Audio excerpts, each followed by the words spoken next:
morning. Welcome back.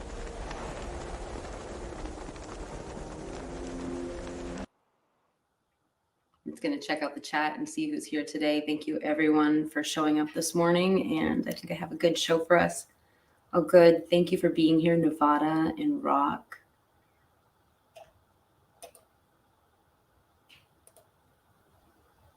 Nevada is my managing mod, and she does such a good job with the channel. So thank you, Nevada, for everything you do. Hi, Tabby Cat. 28. Well, we've hit 40 this morning, so we're beating you. Oh, good. Yeah, you got me by 5 degrees. April, good morning.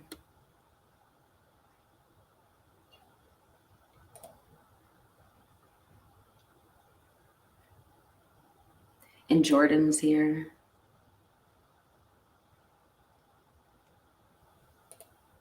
More lies. I don't know what we're talking about, but we'll get into all of that, and you can put your questions in there, Jordan.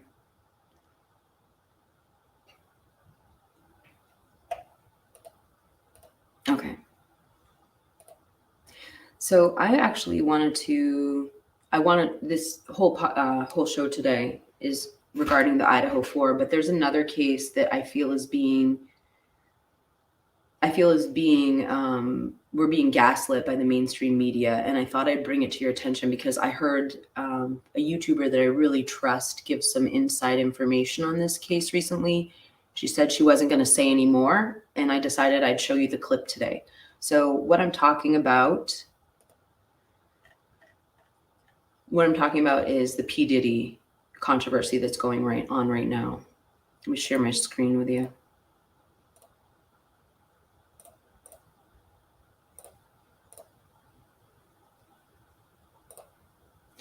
So right now, we've all been seeing the headlines that P. Diddy's house got raided in like a military style fashion.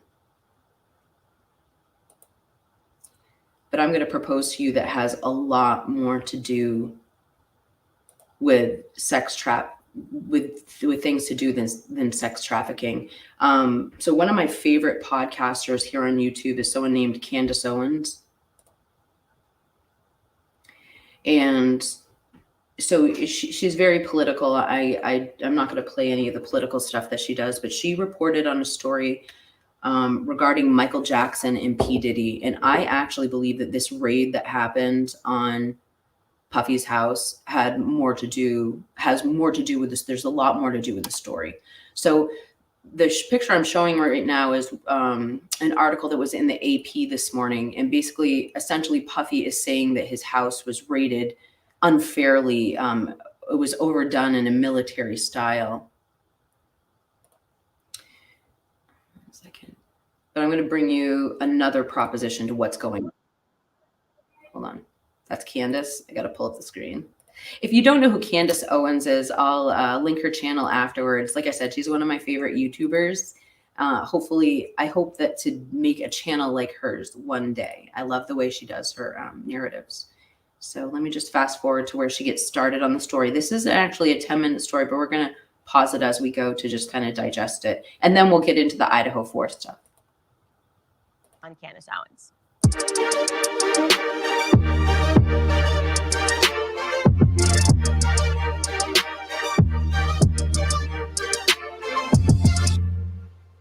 All right, so I wasn't kidding at the top, guys. I am probably not going to cover this anymore because it is definitely getting a bit terrifying. Obviously, we covered this. If you haven't seen it, go back and watch. I believe it was Monday's episode. But yes, the Diddy lawsuit is absolutely crazy. Full stop. What if I told you guys that it is about to get even crazier, that there is directly a link to Michael Jackson's death? I want to be clear that when everything was going on with Michael Jackson, the lawsuits, his death, I thought that we were in full conspiracy theory territory when people were saying that Michael Jackson was killed. I actually know a lot of people that are in the industry who believe that Michael Jackson was killed. And I just thought it just sounds too whacked out to believe that somebody intentionally killed Michael Jackson. Of course, why would they do that? And also, I was believing the media. The media was extensively saying every single day that he was a pedophile, even though he factually won his case. I allowed my image of Michael Jackson certainly to be corroded by the media throughout that time period. I will fully confess that. Now, I want to remind you, before we get back into Michael Jackson, what we learned in the Diddy documents, just to very quickly recap. Well, if you read through them, again, these are all allegations, but you will come out of it understanding that there is allegedly some sort of a blackmail ring that is operating throughout. I'm going to stop right there, because one thing that she's not mentioning that I believe prompted this video,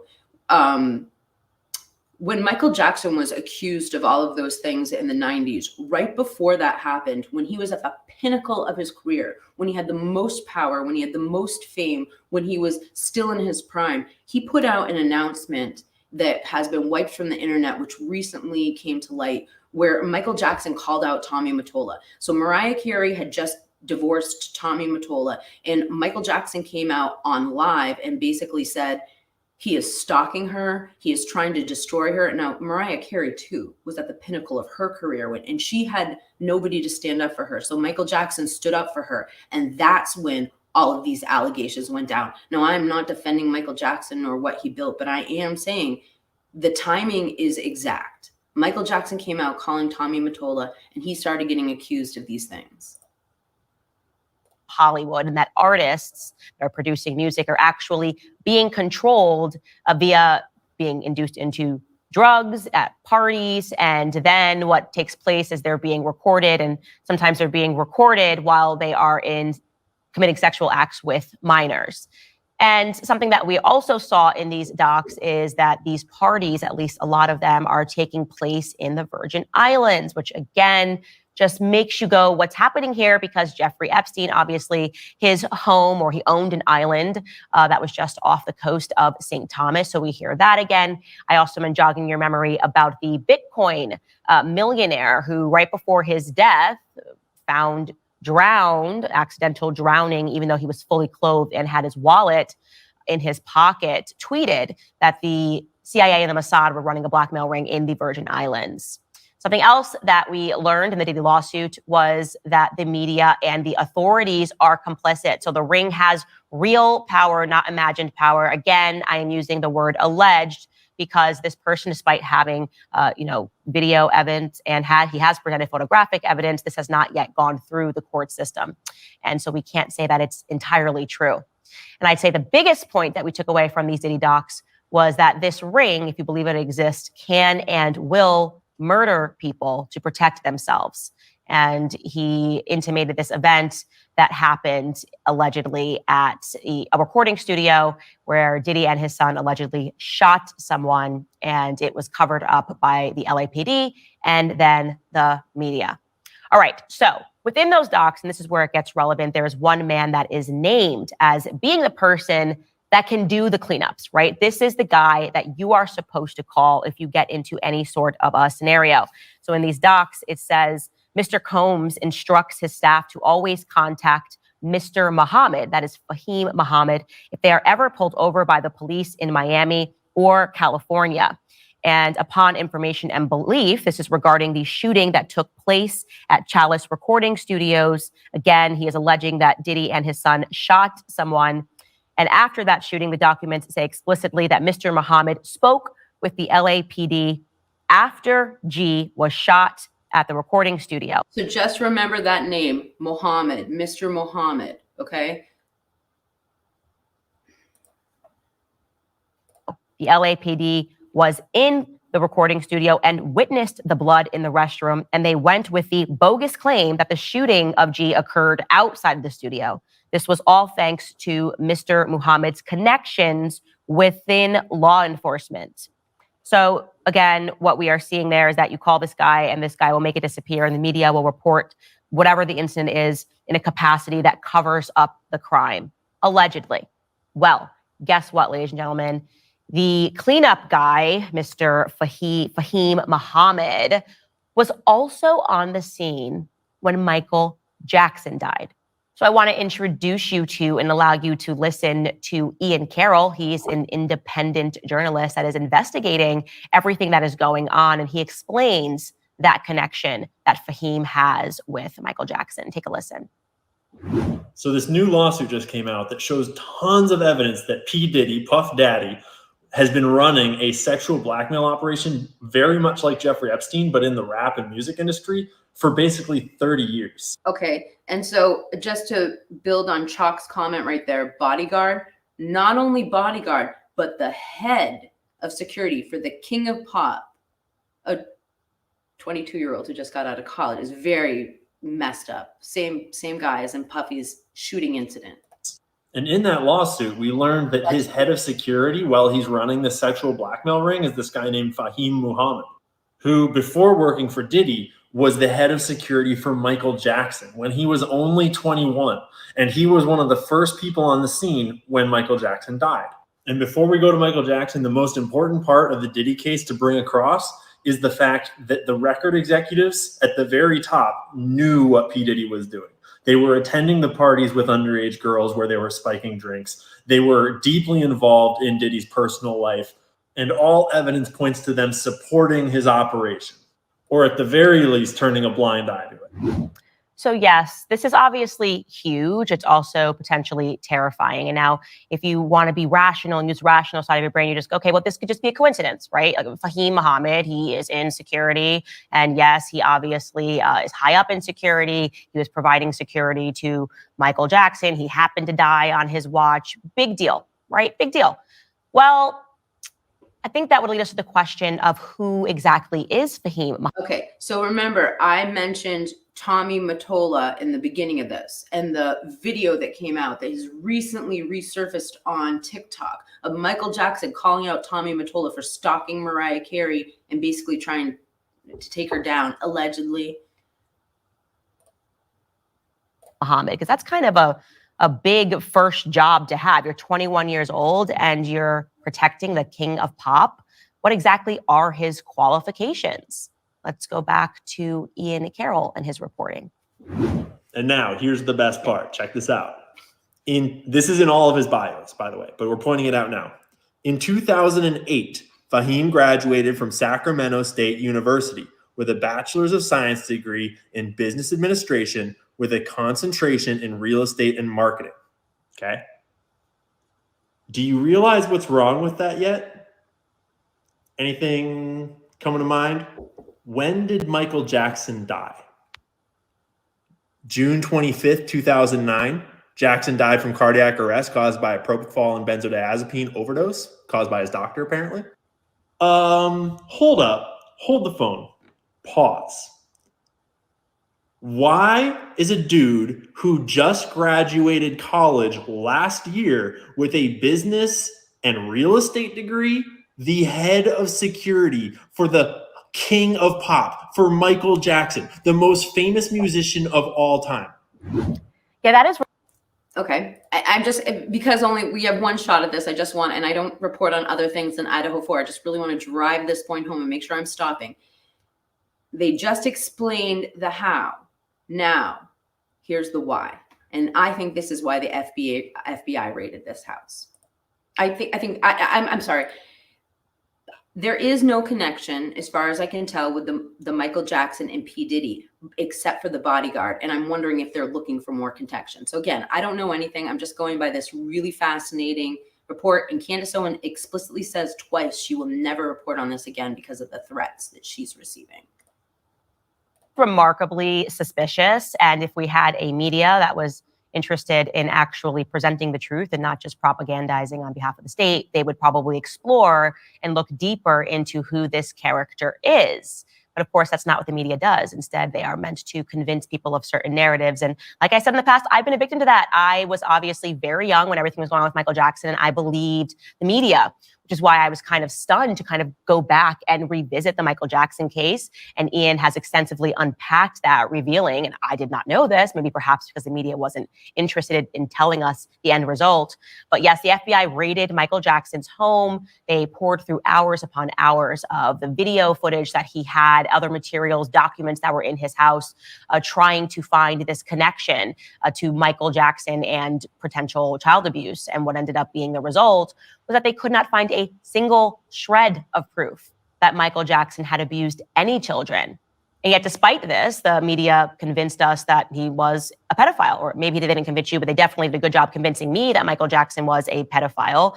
And to be clear, maybe it's perhaps the lack of evidence that was ever uncovered, Michael Jackson was found not guilty of all of the charges that were brought against him.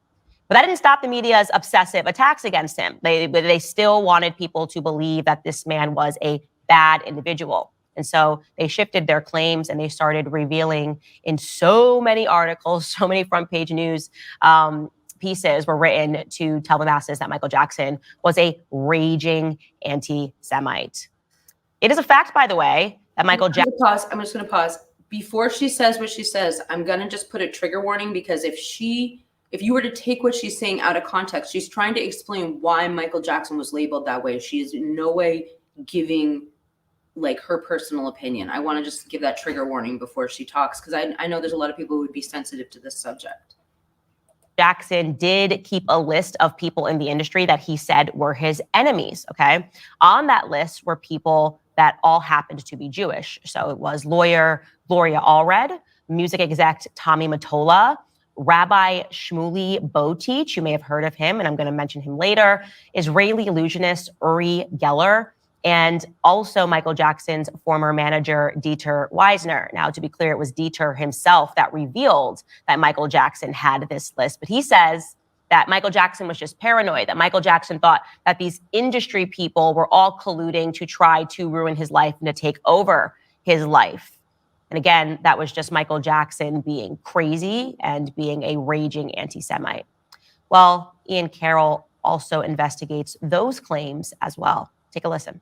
And yes, Jackson did say that the Jews are, probably referring to the Jews in the music industry, are like leeches and that they took everything from them and that they did it on purpose. But when you look into those allegations or those insults, you realize that because of his will that was probably fake and filed right before his death. Okay, so here is the motive, you guys. If you don't know what happened with Michael Jackson's will, it's because the mainstream media is not reporting on it.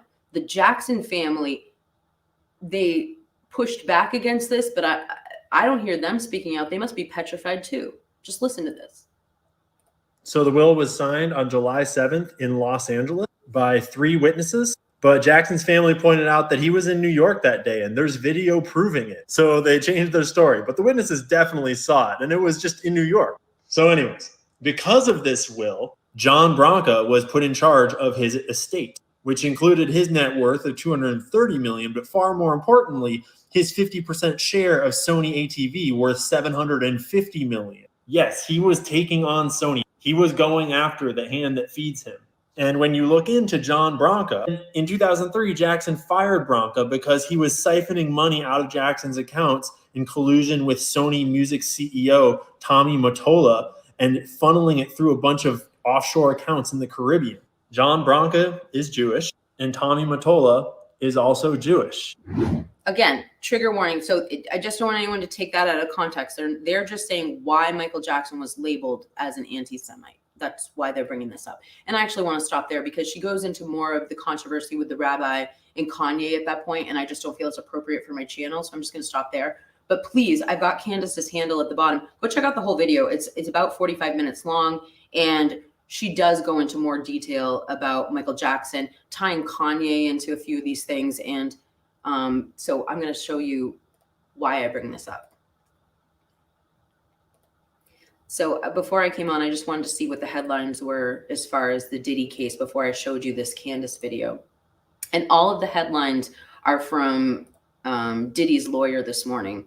And the narrative that they're pushing back is that Sean Diddy Combs' lawyer says raids of the rapper home were excessive use of military force. So that's what they're labeling it as. And let's just say if they're looking at a 20-year-old SA case, well, maybe it would be excessive. But I just showed you they might be looking for a lot of other things there.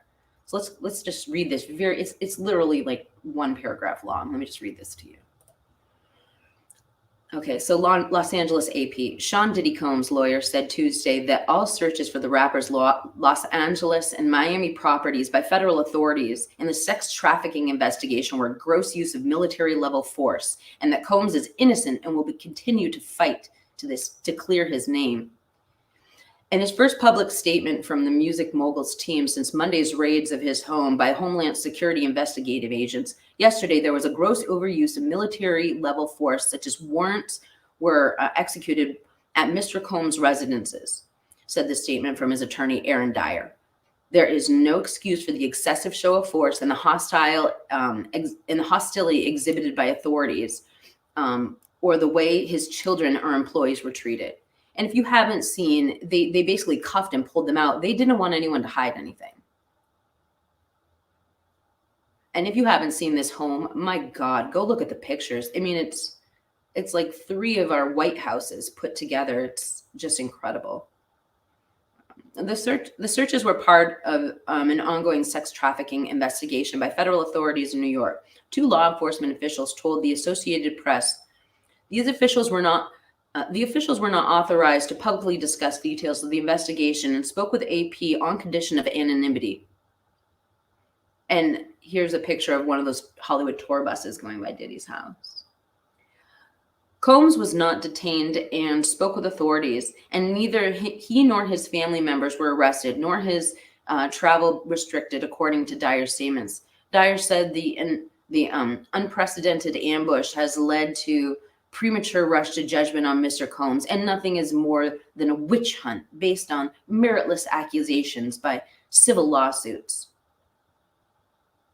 That's what the Mink said before. Oh, no, I believe that's Fox.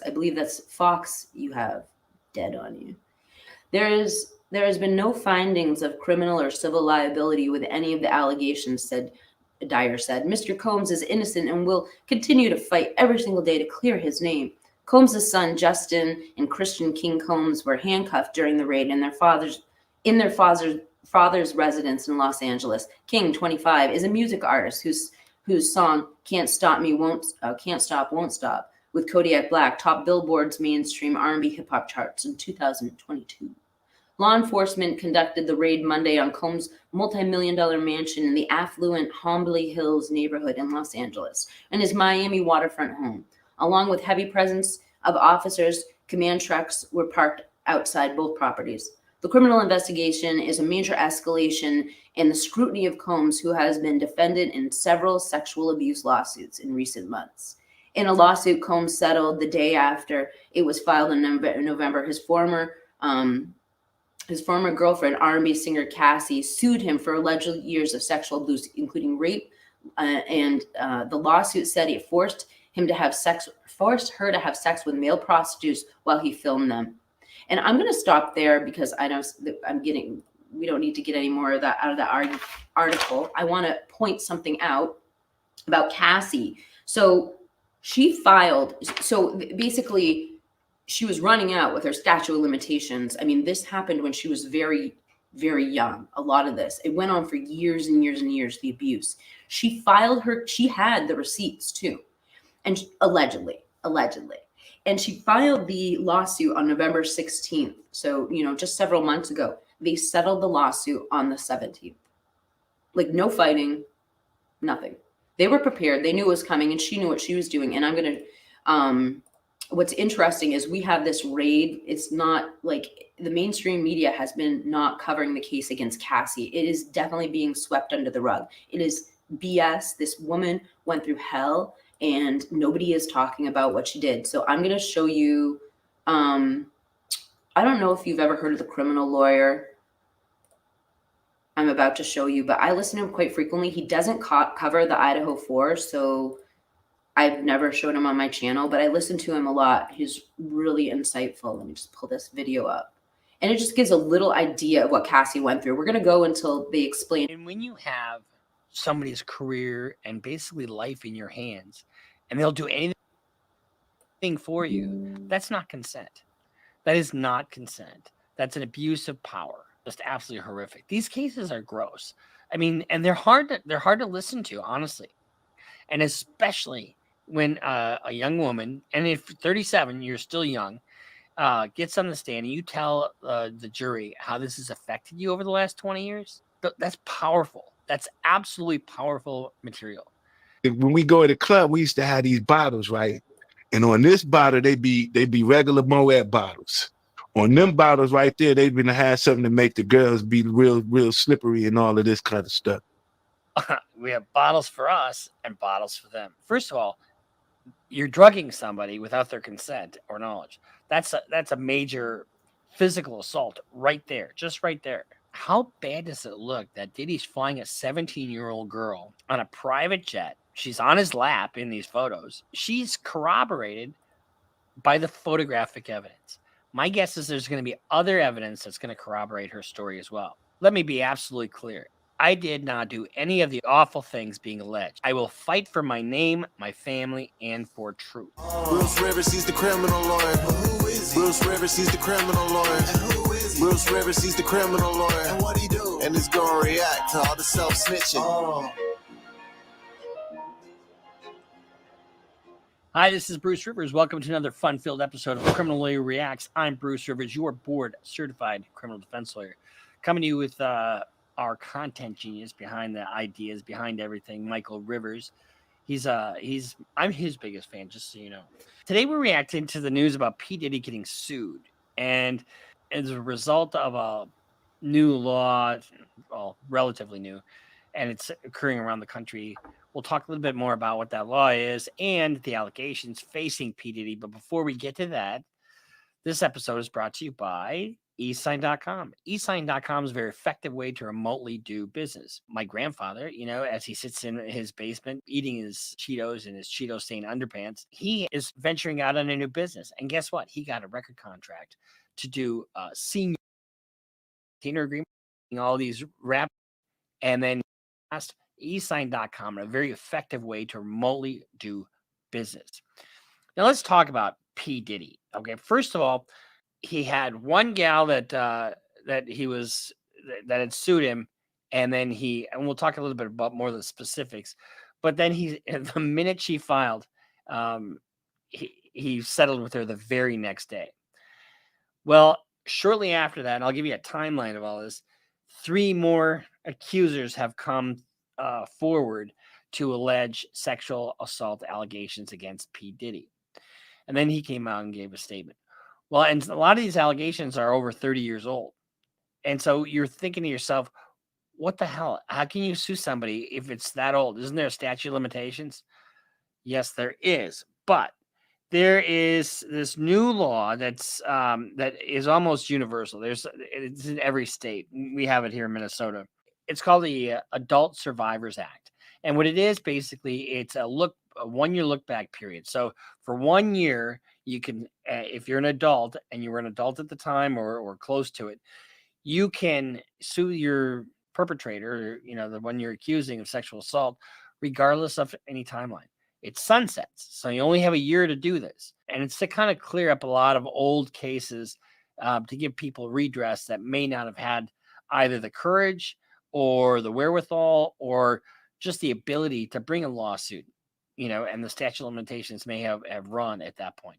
So you have the ability, and it was sunsetting. So that is the reason I think that you had all these things come out and about. Let's talk about who filed the first complaint. His ex, Cassie, filed a bombshell lawsuit against him, alleging that he sex trafficked her and raped her over the course of an abuse of 10 years. She filed it on November 16th. On the 17th, they settled. What does that tell you? Let me tell you what that tells you about that lawsuit. It tells you that they, were putting her off, hoping by hook and by crook, she was not going to observe the statute of limitations. The sunset period would happen and she wouldn't be able to serve it. But guess what? She wasn't stupid. So she had her lawyers file it, and the very next day they settled. Now, the amount that they settled for is confidential, and, they don't have to tell us. But suffice it to say, it was significant. So on the 16th of November of this year, Cassie accused him of rape, sexual assault, or sex trafficking, and domestic violence. I don't know if the domestic violence falls into that category. But in any event, they're allegations that stem from 2018. And like I said, on the 17th, they resolved it. And it says, I have decided to resolve this matter amicably on terms that I have some level of control. She also said, I want to thank my family, fans, and lawyers for their unwavering support. How do you settle nasty allegations of sexual and domestic assault amicably? I mean, fucking, how do you do that? You don't do that. But guess what? Right. A week, not even a week later, Diddy is accused of sexual assault by another woman. She accused Diddy of drugging and raping her when she was in college, a student at Syracuse University in 1991. You know, here's one of the things I don't like about these laws is that so much time has passed, like 32 years has passed. And, you know, okay, how am I going to get any documents? How am I going to get any witnesses? I mean, that's a long, long time. Attorneys for JD claim she was the victim of revenge porn after Diddy allegedly recorded the incident and shared the tape with others. I mean, I feel like you could prove that can't after do 20 that. years. The last minute law, and this is a statement from a spokesperson for Diddy. The last minute lawsuit is an example of how a well-intentioned law can be turned on its head. JD, the 32-year-old story is made up and not credible. Mr. Combs never assaulted her, and she implicates companies that did not exist. This is purely a money grab and nothing more, a spokesman for the rapper said. Okay, well, if that wasn't bad enough, so you got two people, then all of a sudden the same day, Diddy faces a third sexual lawsuit against Jane Doe, alleging that Diddy and Aaron Hall took turns raping her and a friend in New York City more than 30 years ago. In response to that allegation, these are fabricated claims falsely alleging misconduct from over 30 years ago and filed at the last minute. There's nothing but a money grab because of Mr. Combs' fame and success. He is an easy target for anonymous accusers who lie without conscience or consequence for financial benefit. Now, here's the deal. Think about that, though. That is true in the sense these guys who have money, fame, and whatever are targets. If you have something like them implicating, corporations that didn't exist at the time and say this happened here or where, and you've got details that are very fuzzy, that bodes well for Diddy. But here's the thing: he still has to defend these. How do you prove you didn't do something? Okay, you drove to work today, right? Okay, prove to me you didn't speed. It's almost impossible. I suppose you could get the tower records, you could see, calculate. But I mean, in the old world, how do you prove you didn't slap me in the face? It's difficult to just prove a negative. You know what I think? So not what I think, but what prompted all of this, and I think pretty much everyone agrees, is Jaguar Wright. And I definitely want to show you the updates on Diddy. But if you don't know who Jaguar Wright is, you need to look this woman up. She did a viral interview it was I want to say it was last year. So she started talking about, I believe, in 2020, something like that. But she just came forward because she was an industry insider, and they talked about the exploitation, allegedly, of children, even children pop stars that I actually want to show you some of Jaguar. If you don't know this story, this is one witness who's living. She's sane. She's amazing. Like, she's the kind of woman you'd want to have a conversation with, hang out with, go have a cup of coffee with. She's just a good person. And I mean, she has her past. She lived a really fast lifestyle, but you have to understand this woman. Let's see, we go Jaguar Wright and Diddy. Just listen to what she has to say. This is incredible. Is this the one that we're going to do? I don't want to do a super long clip. Let me just get the right one. All right, we're going to go with this one. We're going to get you and your little dog, too. And congratulations, Young Miami. Run as fast as Cassie did. Real life.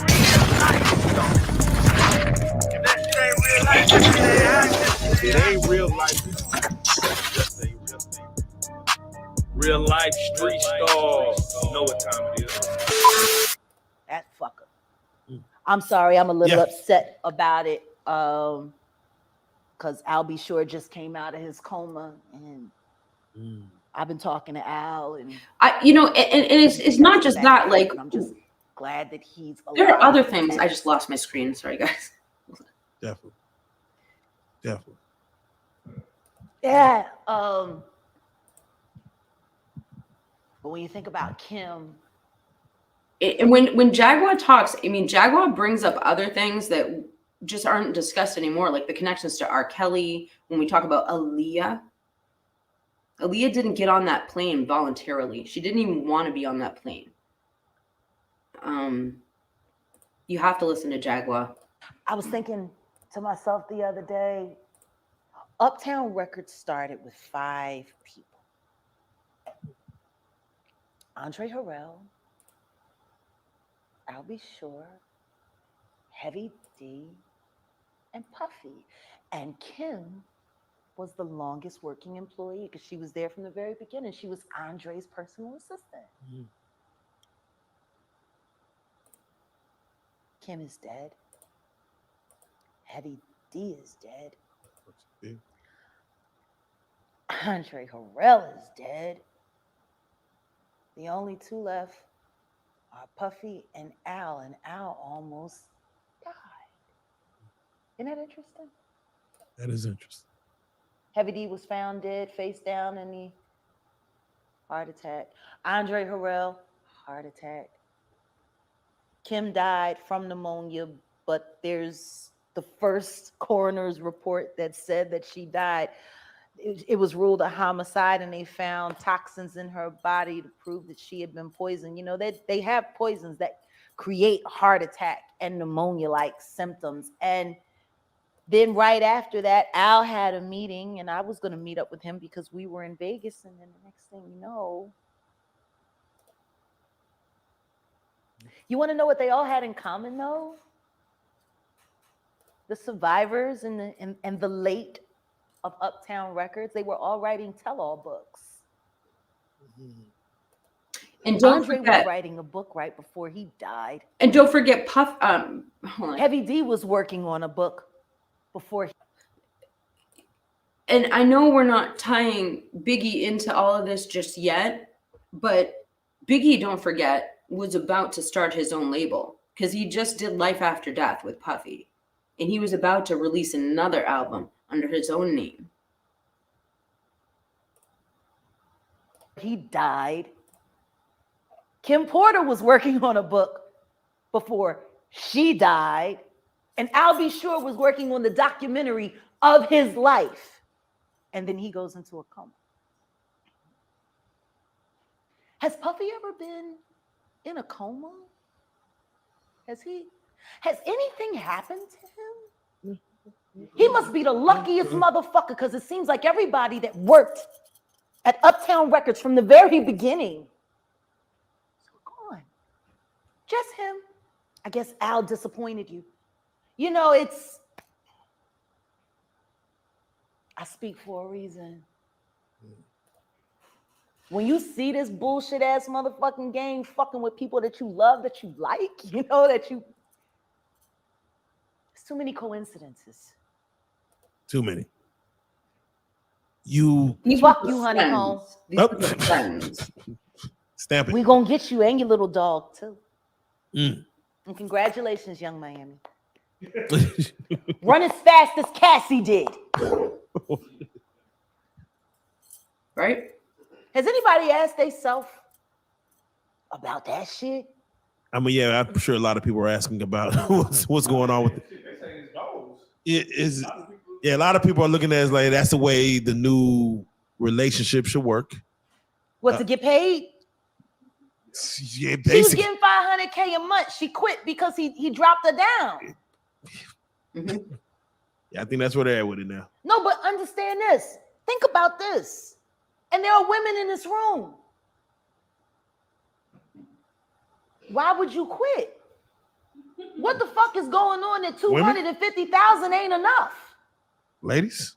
Like, fuck the fact that he, I'm just saying, fuck the fact that he cut from 500 to 200. Who the fuck gives a shit? 200K, 250K? Who turning down 250K a month? Mm. What the fuck is going on in that relationship that 250K ain't enough? Could see some things. That ain't worth 250K. That's got to be some dark shit. Mm. Like, people are not understanding that girl quit 250K. 4 million every quarter. Well, I'm sorry, $1 million every quarter. Shit. Now, she was getting 2 million a quarter, but then she got, doubtful. Just another minute of this, and then I'm going to change it. He the fucking devil. Because I think we guys have got Hold that thought. Picture of what Why I'm do you think trying to show TD you. Jakes was at Puff Daddy's birthday party? I mean, you know, do you remember when Bernie Mac played the minister in Friday? Yes. That's how I feel about TD Jakes. Like, that's how I see. Oh, Miss Parker, come to pray. But for him to be at a Diddy party, I don't know. Like, I feel the same way about that as I feel about when Tyler Perry came to his church and laid hands on him and he caught the Holy Spirit from Tyler Perry. Tyler Perry is the bishop of what? Like, I've never, like, and I cut a check for 100, and I'm gonna lay my hands on your bishop. And he said, and then the bishop said, it's on the fucking internet. He's doing all of this, right? And then there's a woman on the dais screaming, push the baby out, birth that baby, push the. Okay, I guess Jaguar is fascinating listen. So Jaguar, right? If you haven't heard her accounts of her history, she gave one interview and she wasn't going to speak. And then somebody said, you know, you need to be a voice for all of these people because nobody can witness to this. And she called it an interview. So she says she wanted to show people what was on inside of her. And she spilled the beans. And just go check her out.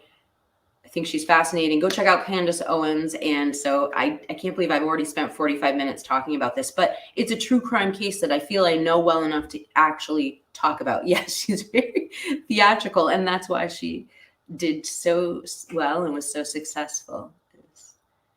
Her performance. So anyway, let me stop this screen or pull up the other video that we were going to look at.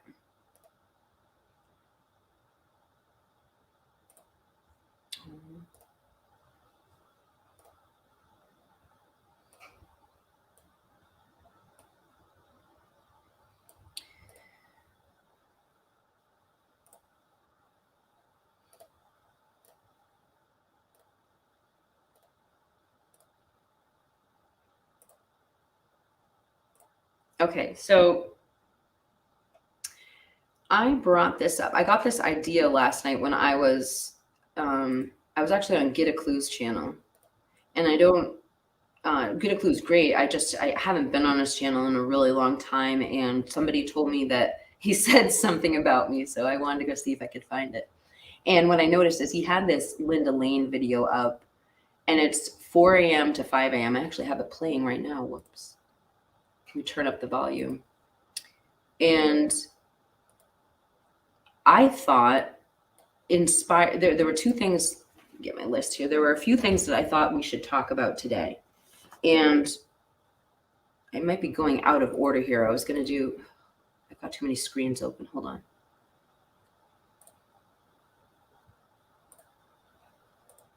Okay. So I wanted to talk about Linda Lane, and the reason is because I did an interview with WSU Mom Kim, and I asked her a couple of things as creators she'd like to see, in her personal opinion, us focus more on. And she said something about Linda Lane. And I mean, I don't know how much we want to go into a deep dive in Linda Lane, but I am going to let this play, and I'd like to know some of your opinions on this. I was recently listening to something that Steve Gonzalez said, and it was regarding muffled screams that were heard on the Linda Lane footage. And this is all alleged. This wasn't a direct quote from him. This was somebody who said they spoke with him. And he said that it would be very challenging to hear those screams because there is an apartment building in between the houses and the actual parking lot. So I don't know. I just thought I'd add that to the conversation, but let me get myself out of the picture, and I'm going to let this play, and we're only going to go.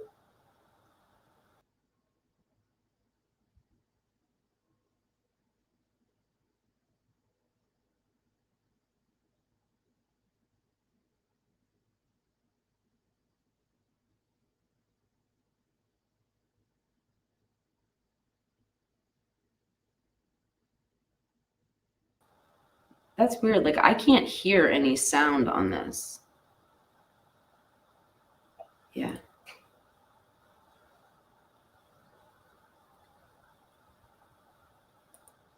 It is nice to see. I love that about the live chat because you get to see in real time like what people are thinking. There's no sound on this video. I can't hear anything. And that's what I really was hoping for. I'm going to let it play till 4:05 and I'll just talk to you about the rest of the stuff I was thinking of covering. So in the last live stream, we thought we'd talk a little bit about, or Gia and I decided we'd ask you guys about, oh wait, is Gia here? I don't know if she's even awake yet. Gia, if you're here, let me know. I'll send you a link. Sorry, I lost my train of thought. So we were talking about Harry Dalton and the, hold on a second, you guys. I'm going to reset this up. Let me just put a screensaver up. I'll be right back. Well, lost my place because I got into Biggie.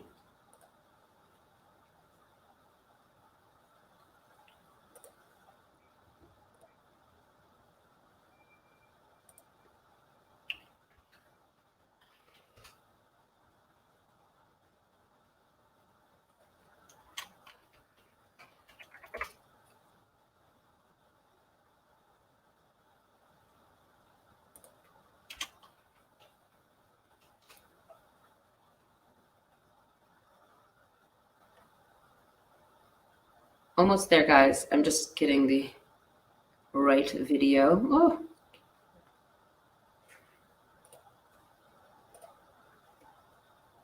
I'm just bringing up the Banfield, the JRL Banfield.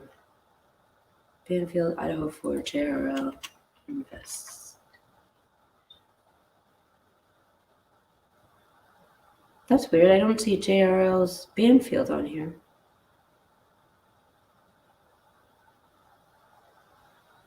I wonder if he took it down. Oh, wait, is that it? I wonder if he took it down because this Banfield didn't have the faces for it. That's weird. Anyway, we'll just go to this. This is the other one we watched. That's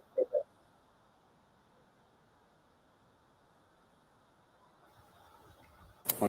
So I got the Banfield footage right here. And the reason I brought it up is because when we were talking with Deep Dive, hold on a second.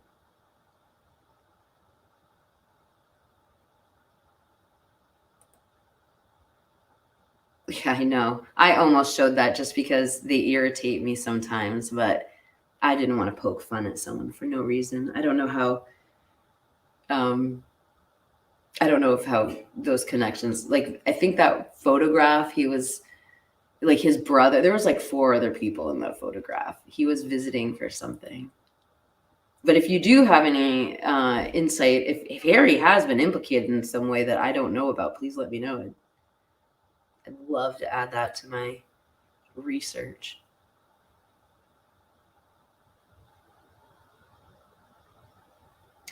That's interesting, Tabby Cat.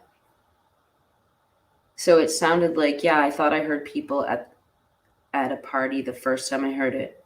I thought I heard scream, and then people scream to cover up the screams. It's so weird too because in the Linda Lane footage, put this on full screen. In the Linda Lane footage, the camera's like tucked under the eaves, so it's weird. Like the noise from the building would almost be like amplified under there, and then it's inside something, so what's outside would be distorted too.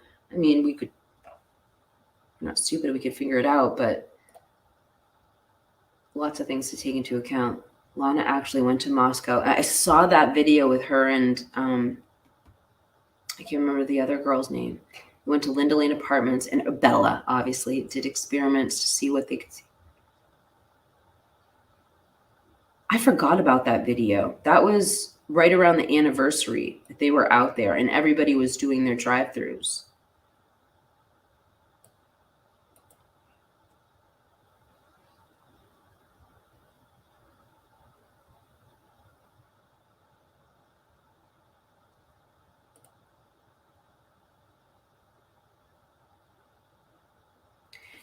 I think Jeff H talked about that one time, Nevada, that I should just call you Christy.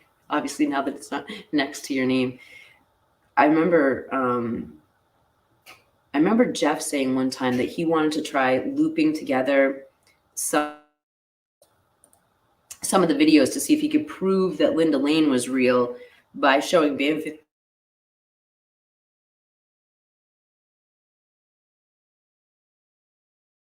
Sorry, I had to sneeze. By showing like the timestamps of the Banfield footage and Linda Lane, maybe he could prove that some of these sounds were real or these sounds were distorted.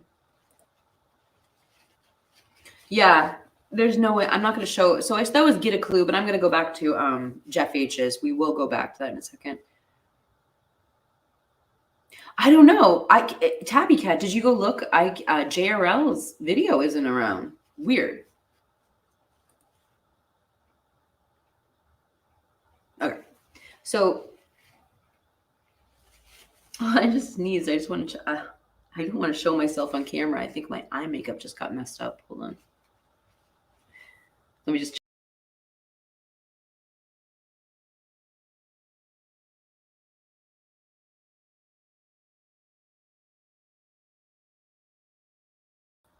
Sorry about that. All right. So when we were talking about the Banfield footage, I really have been looking at my last live stream. I was trying to make a video out of it. What I was mostly interested in making a video on, because it seems to be like something that keeps coming up in chat, is this the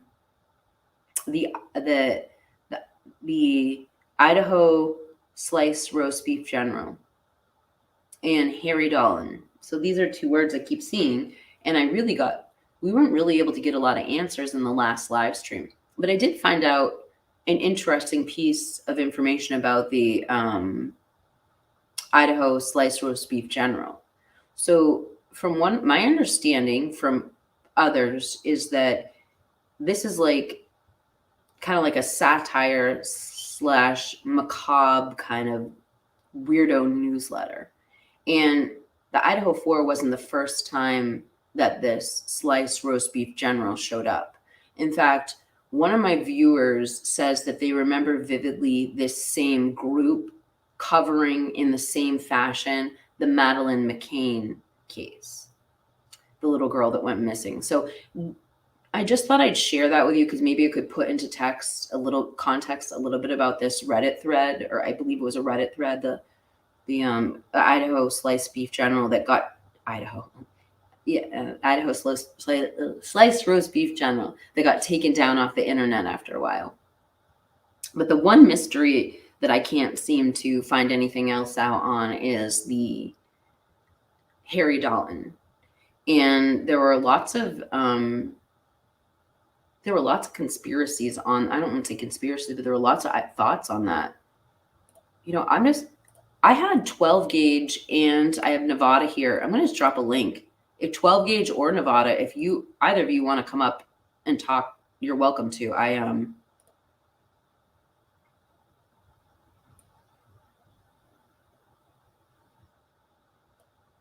Wait, JRL has it. Hold on. Oh.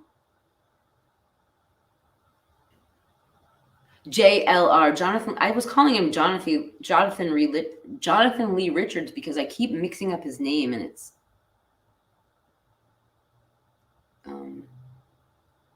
pretty rude. So I'm going to play this. I want to get some more good footage. I want to see if I can get some good comments. I want to see if we can get some observation. There were two things we were looking at last time we were on the Banfield, and I've got like half a video made for this. So I was hoping today we could do some more research, see if we can get some more insights. And since the other one is using Jonathan Lee Richards footage, this will be a good one because this is the Long Crime channels footage. So I'm going to take myself out of the picture. We're going to pause at two things. We're looking at the middle kid. The deep dive was pointing out to us he only has one glove on. I don't think it is a little weird. So we're gonna observe that. Also, their demeanor, because when I first saw these guys, they looked laid back, but other people are saying no, these guys look like they're scared to death. And so let's look at their demeanor. And then the third thing, which I'll stop and I'll go frame by frame, is people were looking to see if they could see what was on their cell phones due to some research that Huda London has been doing. So let's get right into it. Why don't you guys all have to drink tonight? Couple beers. Beers? Yeah. Hard liquor or anything like that? No. Hey, is that beer? What's up? Is that beer in your hand? Yeah, I'm 21. You got the ID on you? I don't. Okay. I'll take it back to my apartment if you need. Okay. Sorry. You got a driver's license? I don't have it. What? No, in general. I do have one, yeah. What state is it through? Idaho. Idaho? Mm. Okay. Perfect. That's a good point that we didn't make in the last video. He's got one glove on, and then there was a black glove found at the scene 2 weeks later. I don't know. Was it 2 weeks later? That was an actual YouTuber who found that.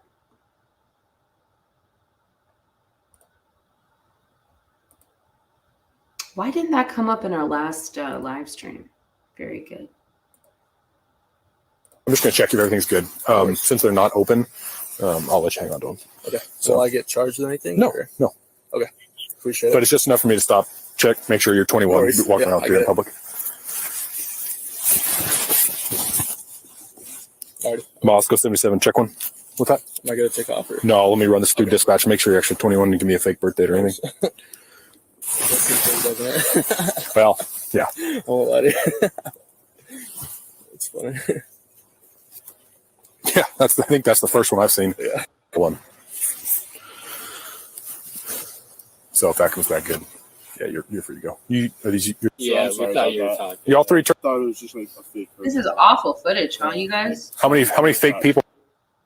I think we observed this last time. This is like the darkest footage. Jonathan Lee Richards is so much better. Let's just see if we can.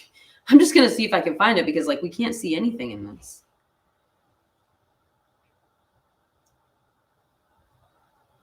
Yeah, why would they, you can have it in your front seat of your car. Like it's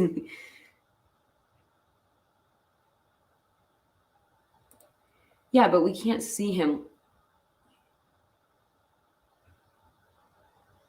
Oh my gosh, you guys, I love your comments. Rock Chalk, he's the patsy. Why would they go to PA through his father and get DNA and then they could have got it from Pullman?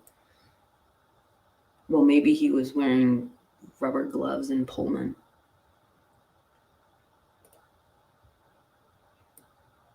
That's a good point, though. Like, they could have probably collected DNA from the scene, tested it, and then why would they need to get it out of the trash in Pullman? I mean, in PA. That's a really good point. Miss Anonymous 617.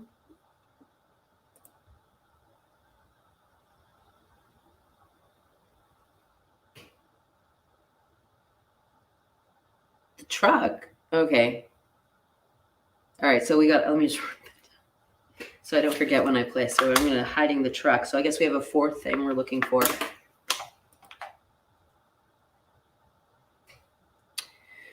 Why would you walk up beside a cop who's doing a DUI and you have a beer in your hand? You would go the other way. Not only that, walk up and show them what's on your cell phone. Hold on. Let's find that Jonathan Lee Richards.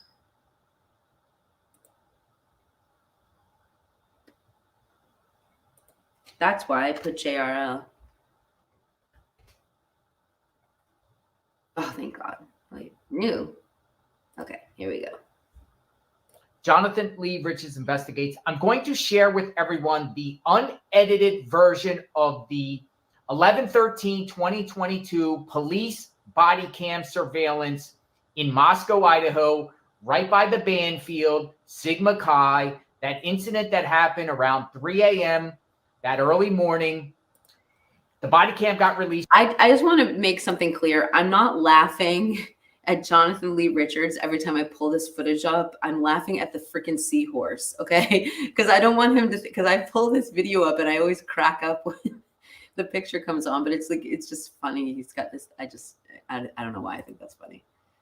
Already, and there has been many media outlets that have released this body cam footage, but they released the edited version. and I'm going to release to you the unedited version. The unedited version shows faces of who the police had encounter of. So this will be able to provide more insight, maybe bring awareness, maybe you might get something out of this. You get to see facial reactions, get to see these people up close and personal. These were the people around the home, the Moscow home, when these stabbings occurred. And I'm talking about the stabbings where 4 college students were brutally stabbed during the early morning hours. Police gave some younger men citations for carrying alcohol and interacted with them. And I'm going to share the body cam footage with you now, and then we will discuss. Check it out.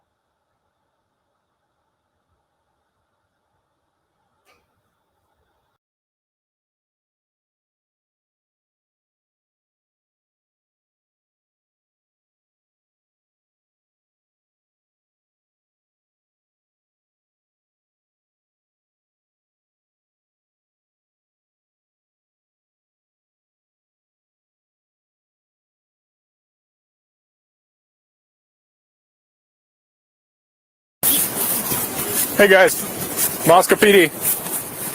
Come over here, talk to me. Moscow PD.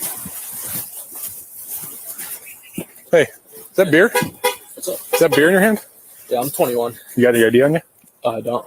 Okay. I'll take it back to my apartment if you need. Okay. I'm sorry. Huh? No, they just took off. I told them to stop it. I'm not going to push it. Hey, Moscow, wait. Yeah, you got your ID on you? I don't. Okay. I'm going to grab your info just because you got beer and you're walking around with it. No, it's closed. Okay. Sorry. No, you're good. I live like right there. I'll take it back if you need. No, we're just doing alcohol enforcement and running around with beer across the street. No worries. Sorry about that. You're good. What's your last name? CHI. CHI. KH. KH. Space. Yep. ALI. ALI. Yep. Okay. First name? Said. SAID. Like said. AID. Middle initial? I don't have one. Okay. Date of birth? 2001. Like one. How'd you pull that one off? That's an awesome birthday. Yeah, lucky birthday. You got a driver's license? I don't have it. In general. I do have one, yeah. What state is it through? Idaho. Idaho? Okay. Perfect. I'm just going to check if everything's good.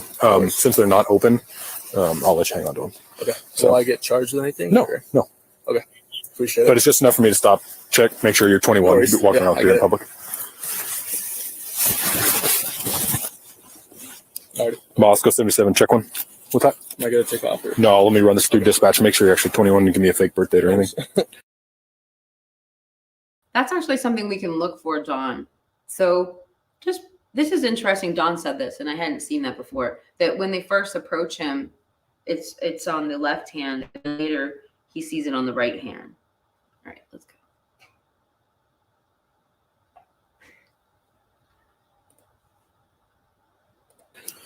Gonna be a 2-part last. Charles Henry Ida, King Henry, space, Adam Lincoln Ida.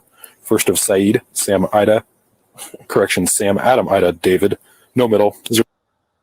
2001, North Idaho. Well, yeah. Oh, buddy. That's funny. Hello, eyebrows. Yeah, I think that's the first one I've seen. Yeah. One. So if that comes back good, yeah, you're free to go. Are these your boys? No, I don't know them. Okay. Yeah. Thank you. Just hang on, my man. Yeah, wait till dispatch comes back and says you're good. All right, no worries. You guys taking off on me? I didn't hear you. So I'm sorry about that. talking. You all three turned around and I pointed my flashlight. You said, "Hey, come here." You guys all turned around and walked away. I thought it was just like a fake person, honestly. Yeah, like How many fake people are out here that you've experienced? Or something. Someone trying to flex us. Okay, that's fair. Yeah, God. How's your night going? Not pretty good. That's good. Just trying to stay warm. Is that y'all's car right there? Yeah. Undercover. Well, just trying to save gas. They downgraded us from patrol cars. Gotcha. They gave us hybrids to save on fuel. There you go. Smart move. Yeah. All right. Once dispatch lets me know that actually exists, I'll catch you loose. All right. No worries.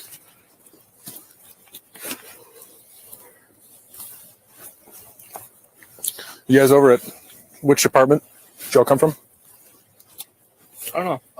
I was at a friend's house. I couldn't tell you the numbers. Yeah. Okay. Did you know the person hosting the party? Some guy named Matt, I think. Okay.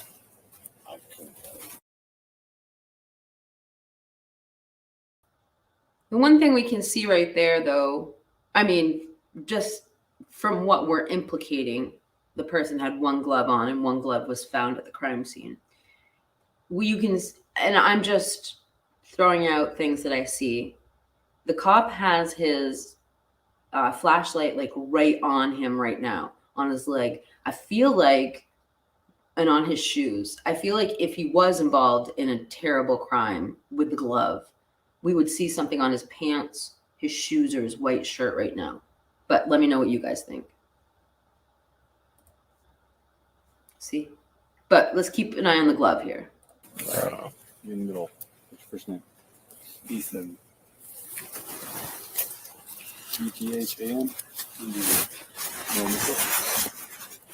Samuel. It is quick. KN. Yep. May 13th. Yeah, I said he came back from a party at Matt's house. Okay. Do you know the person hosting the party? Some guy named Matt, I think. Okay. Oh, yeah, that's right. That was. Wait, hold on. What I meant to. Where is that? Oh, your tabby cam. Okay, so that's the other implication, why he was wearing the gloves. Samuel. It is quick. KN. Yep. May 13th, 2000. License for Idaho or a different state? My license is in Idaho. Skip one number for it. 925. Yep. 40. Yep. 632. Are they running my name or? All right. And you, first name? Just it's a busy night, so dispatch has to get through all the things, and then they'll check in and advise. Yeah. No initial? Yeah. Last name? Parkhill, P-A-R-K. Sorry, say it. P-A-R-K-H-I-L. Careful with your ID on your phone or anything like that. H-A. Because then I can just check and call good. I got a photo of it. You do? Yeah. Perfect. That's not it. Hold on. License in Idaho or different? Sorry, say it. P-A-R-K. I saw something for the first time on that phone. You guys, I'm going to rewind it and go frame by frame. I've never seen it actually that clear, and maybe it's because my stream, maybe my stream has poor quality sometimes, but I swear I see a GPS map on there. And if we can see a GPS map, we know exactly where they are. We can figure out where they were going. Just saying. Let's back up.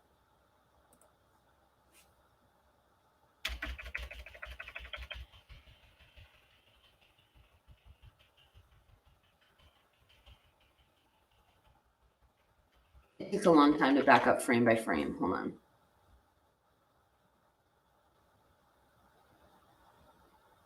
Okay, here we go.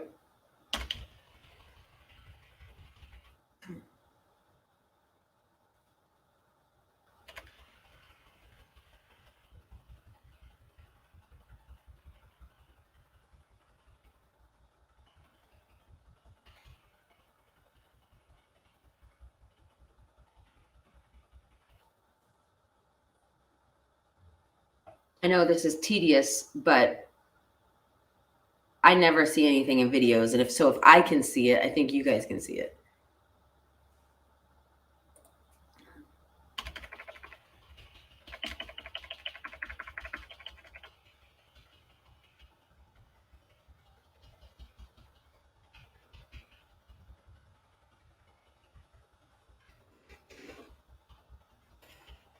There isn't a fast related to this. Sorry, this is taking so long. Let me just skip forward a smidge. Okay.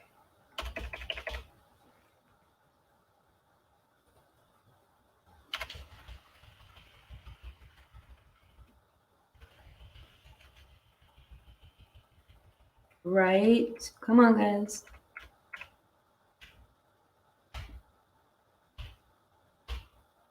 I saw it. Hold on.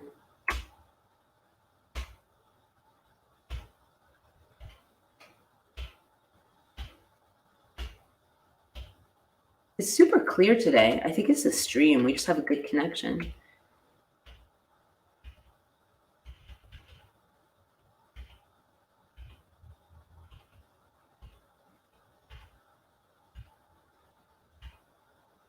It's Facebook.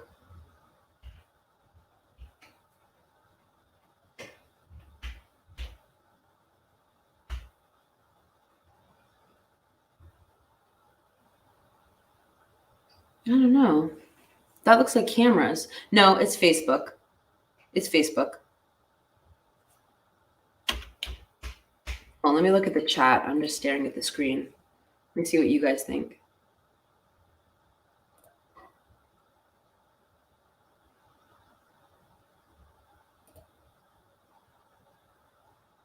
I always do. Who need to be protected? I like that. Oh my God. I wish you could tell us a secret to courage. Is it the one to the far right? He's going to shine the flashlight on the guy for the far right. So let's look at the clothing too.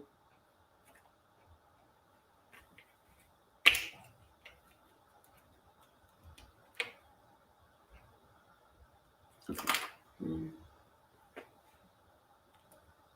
If you could comment if you guys thought that was Facebook or not. Everybody's saying that. I think that's why we hear, like, I don't want to speculate, but we've heard a lot of people who are local to that area very passionate about that.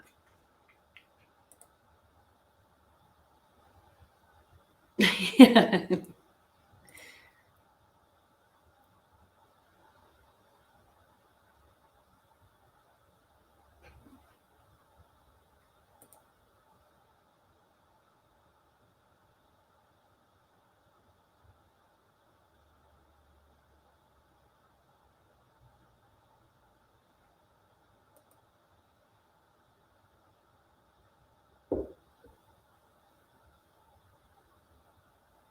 Yeah, what comments are you looking for?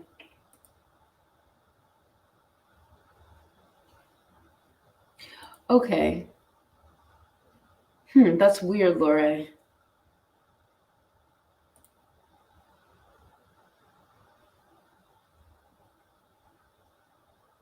I don't know. It is weird. It's not even his phone. That's the best shot I've ever seen of the phone, though. I'm going to go a little further. Let me get myself out of the picture so we can see what you see.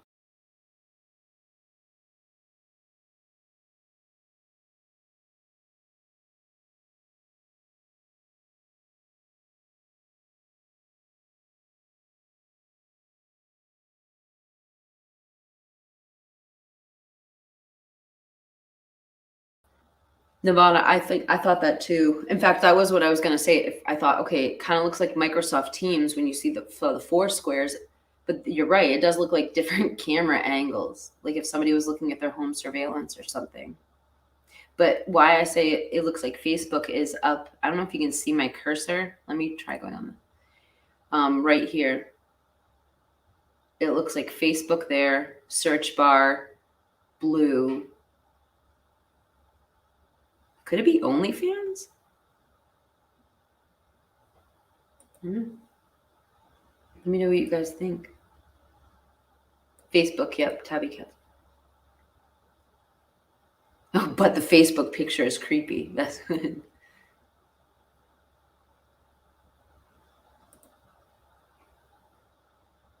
Yeah, it does look. The guy whose clothes look like they don't fit, allegedly. Yeah. That's true. Oh, Pia's here. Good morning, Pia. I haven't seen you.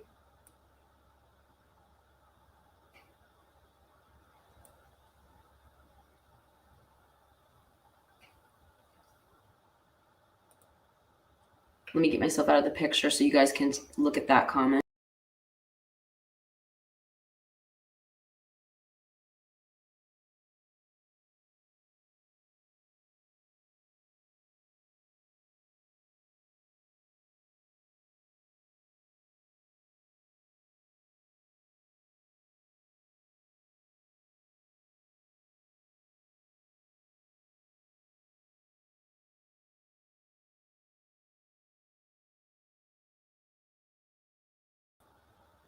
I can test that one out. I'll open up my photo album and see what it looks like.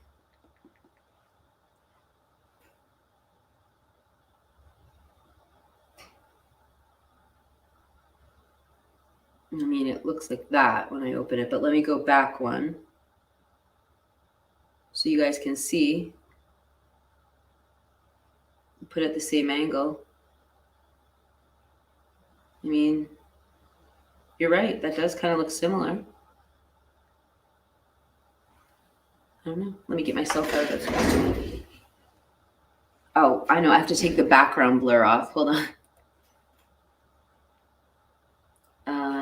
Virtual background. No. Okay.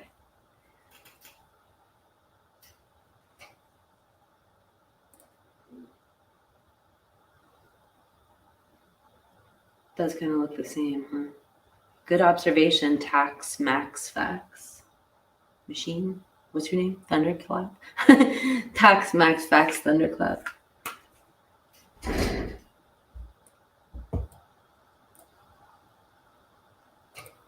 But it's blue. It looks blue. But it could be the filter too.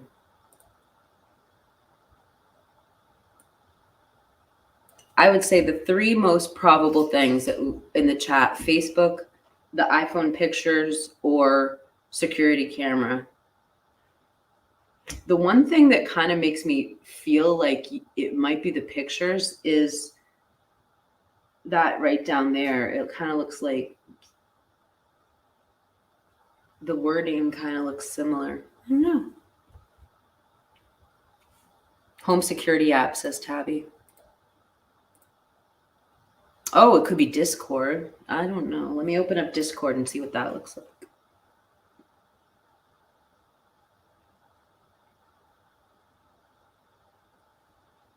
Does not look the same.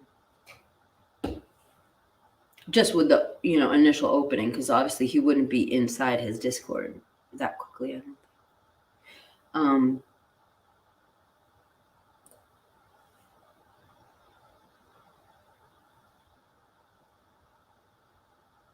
You call me Pia? It's okay, Jeff. I've been called. Well, Pia is not a bad thing to be called, but I've been called a lot worse.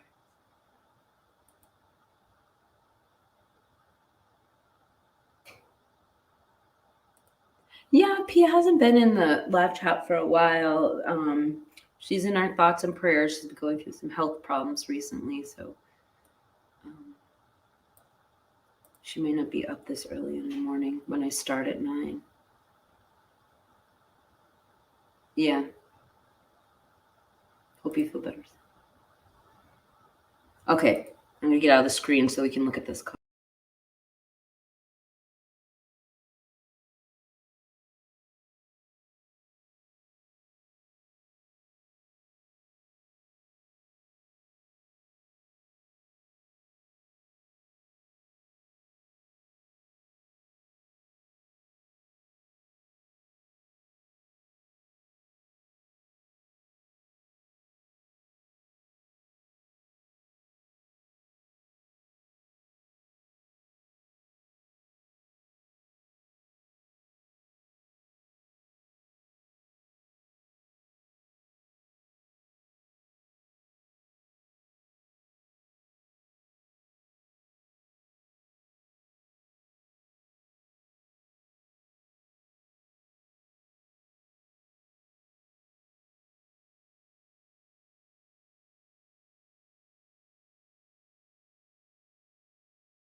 I'm gonna pull up because the only thing that's hanging me up, thinking this is the iPhone, is that word in the upper left-hand corner. So let's open it again.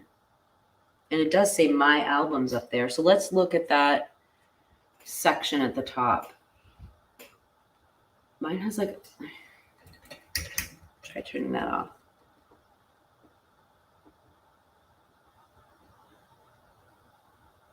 It's kind of missing that there's no search bar.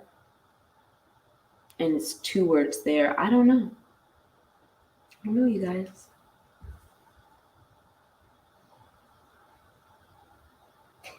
Oh, Rockshock says, Bob and Pia miss me big. We just haven't been both on at compatible times. I stopped by Pia's live stream. Let's see. Today is Wednesday. So she does Mondays and Thursday. She does shows. What do you mean 6:39, Jeff? 6:39. Oh, okay. I'm going to keep going. I guess there's a lot more screens. So I'm going to go frame by frame.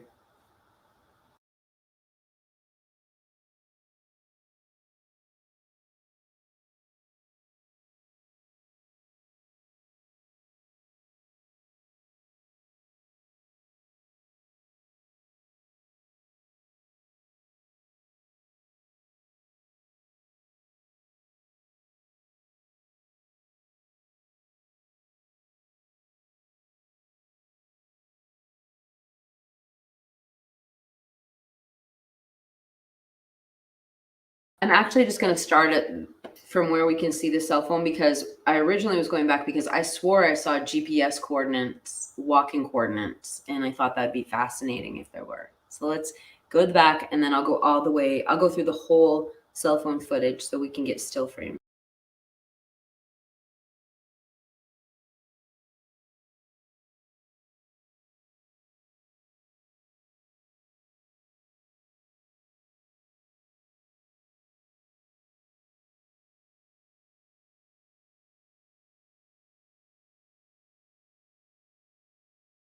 So I guess that's what I was looking at when I thought it was GPS coordinates, but I don't think that's what it is now.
Do you think that looks like Facebook?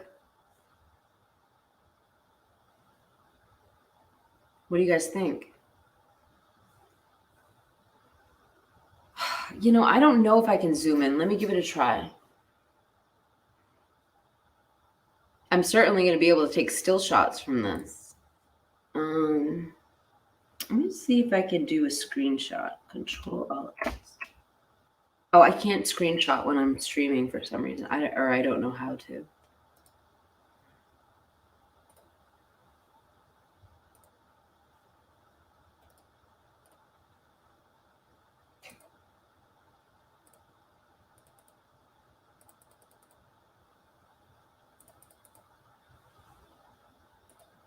701. Nice bird.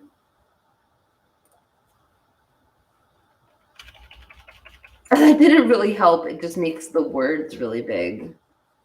That's weird.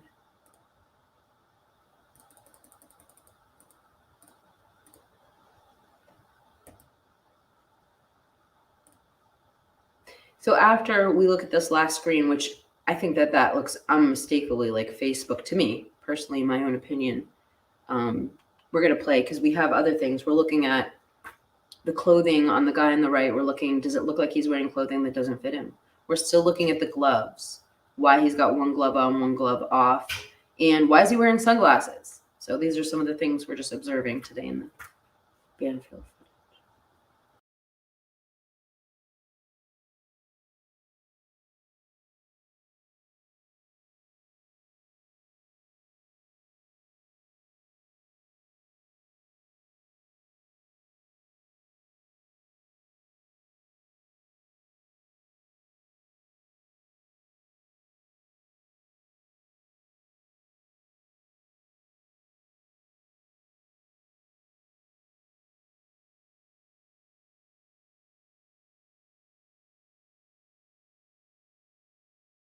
$701. Nice purse. You all live there? Yeah. There you go. 973. 508. Cool. You're good to go. All right. Thanks, man. 508 5111. Yeah.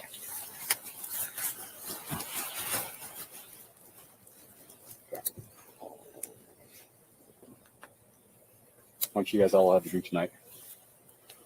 Couple beers. Beers? Yeah. Hard liquor or anything like that? No. Come on, guys. Stumbling down the driveway like that, that's more than a couple beers. To be honest, I haven't drinking anything in like a month and a half, so kind of got to me pretty quick. But it's more than a couple beers. 6 at most. Okay. What about you? 8. Yeah.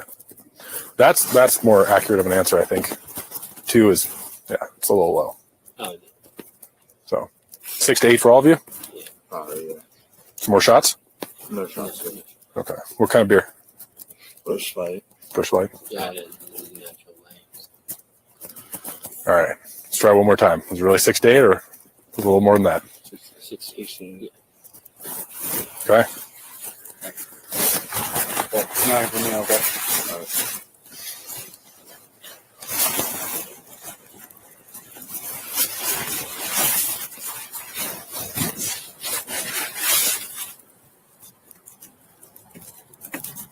$59.77. Are you gonna be issuing?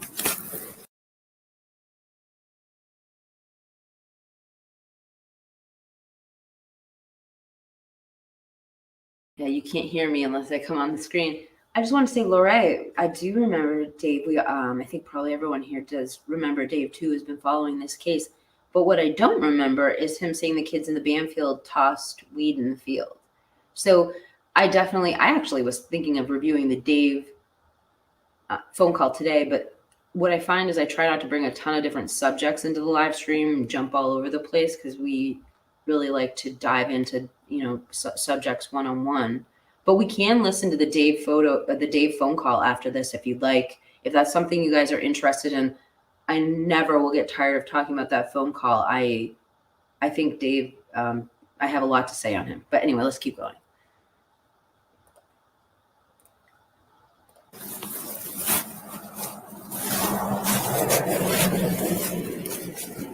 Copy. I'll bring him over and write out one myself. All right, guys. Come on over here.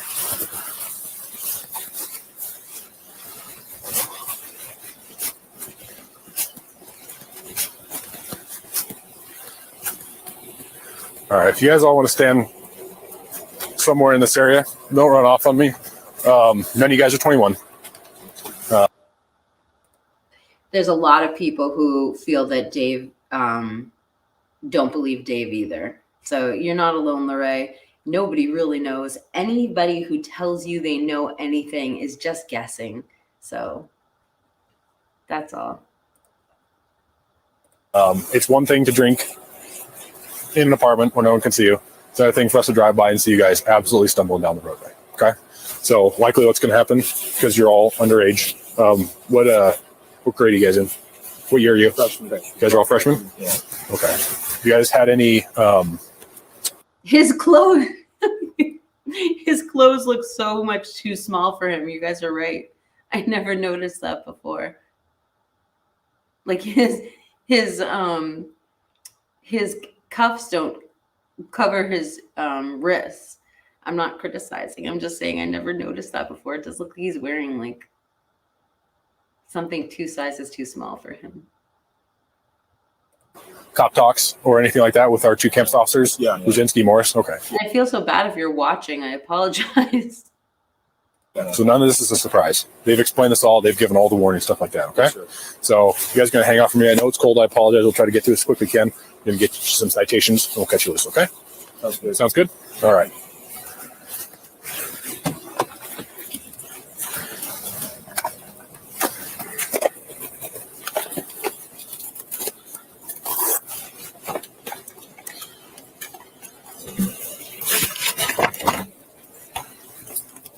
Good.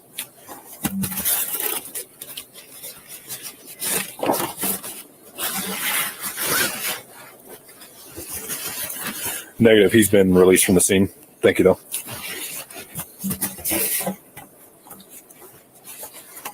Homeboy lied to you. What's that? Homeboy lied to you. No, he showed me a picture of it. I don't know if it was a 2-part blast, and I don't know if I messed that up, but he showed me a valid picture of his ID. I could even see the hologram in it. Do you want to give me one of their info and I'll start?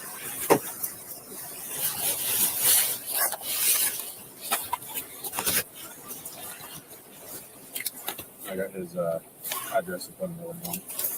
Okay. Actually, go ahead with that.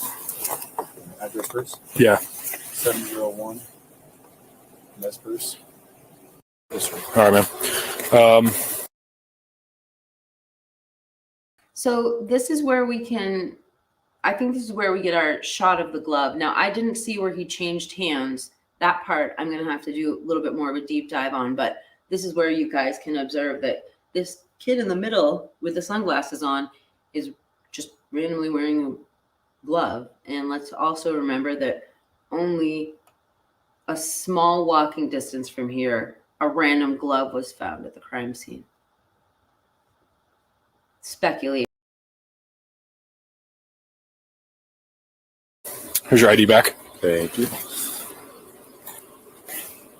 So it's infraction ticket. So it's not a misdemeanor, nothing criminal, just like that. Okay, cool. Your info's up here.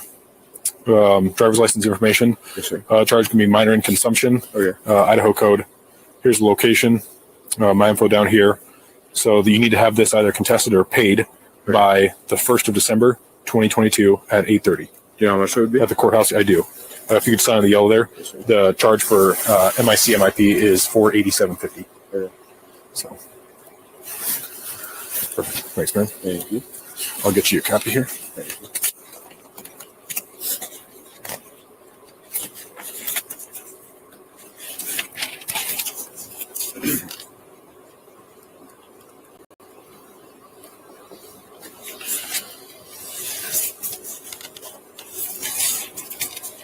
Jeremiah, we definitely want to give some credit.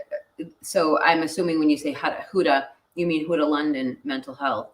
Definitely give some credit there because she was, I don't know if she was the first one, but she has asked to give credit if we talk about this and we see it on her channel because she spent a really long time analyzing the photos on the cell phones, not only in this video, but at the grub truck.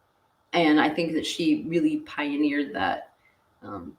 Yeah. So anyway, this is what she is talking about. Absolutely. And check her channel out, please.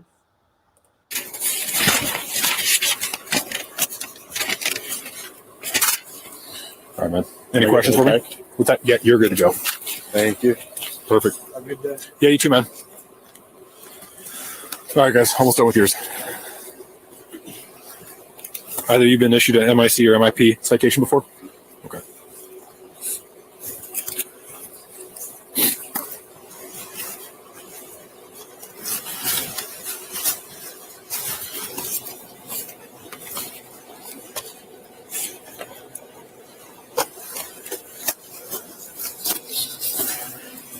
You started the third one? Okay.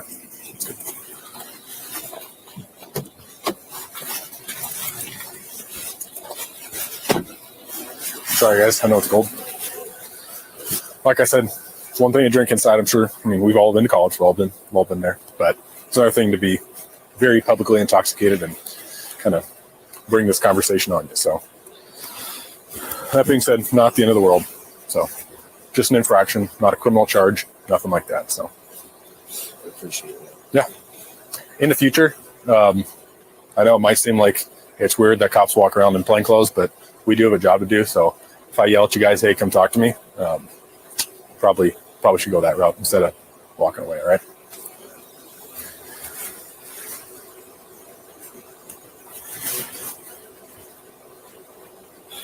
You guys all live at the same frat? Yeah. Which is?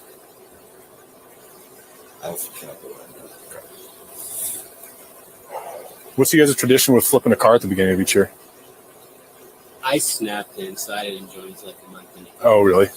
Okay. Just on this comment from Miss Anonymous. So last time we watched this, not the last time, but we watched this video a lot in the live stream. One of the times we were watching it, right after this, we went frame by frame, and you can see the fire hydrant as they turn. And we all kind of looked at it and sort of agreed there's something there. I mean, it looks like more than a shadow, but it does appear you can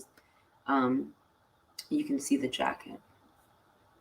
I'll show you when we're done.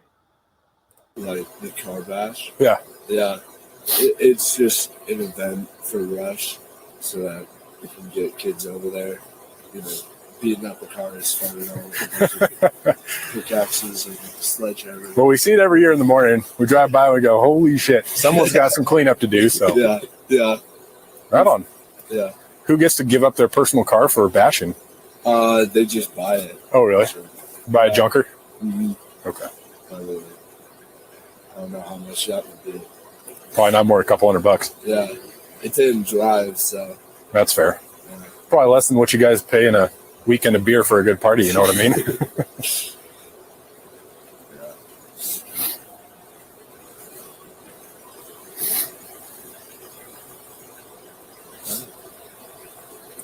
Seems to be a pretty slow weekend. I was expecting it to be busier with. I'm pretty sure it's the football game and Saturday. Like I was expecting busy, but it's slow. Yeah. It was yeah. People are inside because it was fucking cool. Yeah. Ethan? No, me. Yeah. So I got you. Location here, and the rest of your information on here, but that's all your information.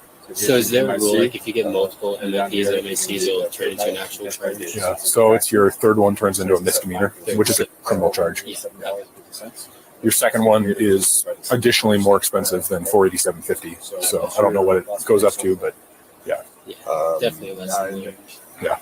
Just wait till you're 21, or be smart about it. Yeah. I'm not going to say I didn't drink in college. I did, but I can go staggering around the middle of the roadway, afterwards. So not saying you're bad. He's not wearing any gloves right now. I wonder if, okay, so this kind of this is what I'm thinking.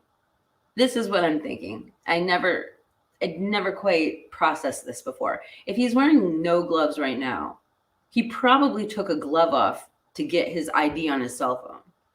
And then he just took the other one off. Or maybe we just caught him only putting one glove back on and hadn't caught him putting the second one on. Because I hadn't seen the shot of him with no gloves on. So we know he at least was taking them on and taking them off at a certain point.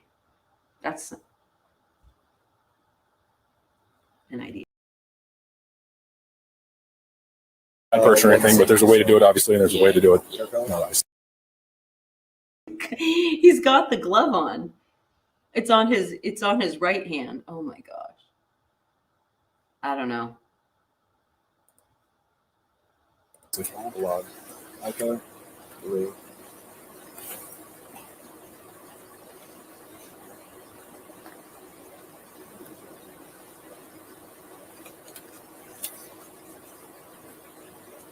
Nine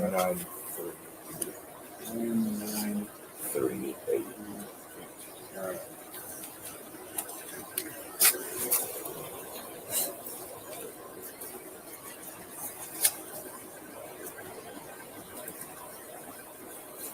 Put this button back. There's a sign. We'll turn away. Okay.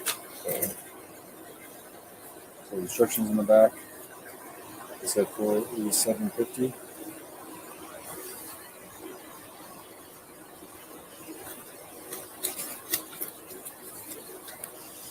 Again, how paid or contested by December 1st. Okay? Sign the yellow line. It's not a mission of guilt. It's just saying that we acknowledge the candidate there. Okay.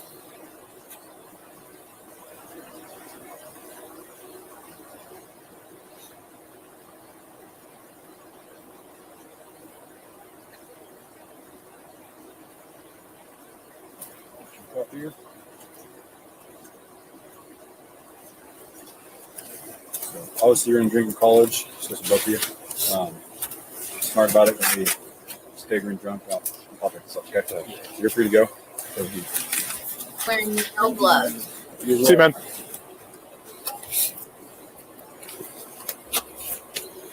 All right, let's go your social.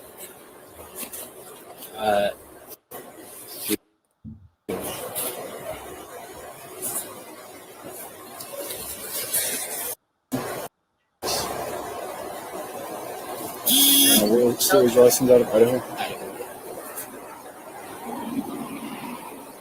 Height? 6'3". Weight? I have a 155. Hair color? Brown, black, brown. Eye color? Blue.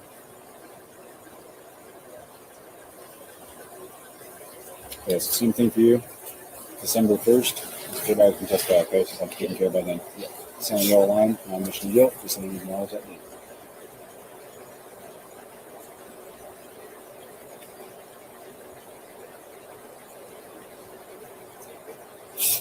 Oh, it happened already?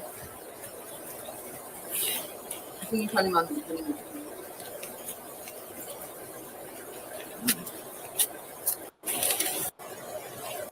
I really want to see the fire hydrant. That was a copy. Any questions? No. All right, you're free to go. Thank you. Stay fresh. Hi, man. Okay. So this is where we're going to go frame by frame and check, just show you what we were talking about Maddie's jacket in case those watching hadn't seen that before. So obviously we don't know anything about that jacket. We don't know if it actually was Maddie's jacket. We don't know if the police collected it for evidence or not. So we know very little about this jacket. We're just making observations and guessing.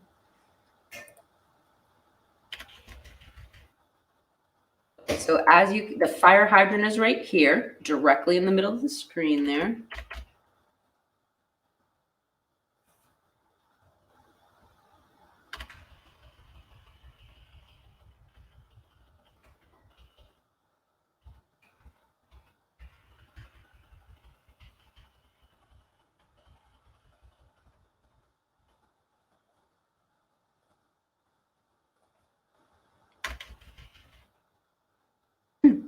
I don't see it this time around. Super hard. I can see the zipper on the policeman's jacket, but I don't see it. Let's go back around. That's it. All right. So that is the whole Banfield footage. I can't believe we watched that whole thing, you guys. It's like,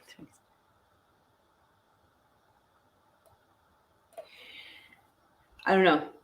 Anna, I am a little perplexed because I thought the glove was in that final shot, but it is a long scene and we skipped through a lot of it because we were trying to focus on so many things. The main thing that we were trying to focus on was the photos and the phone, because that's a continued conversation from our last live stream. And we have a better stream today.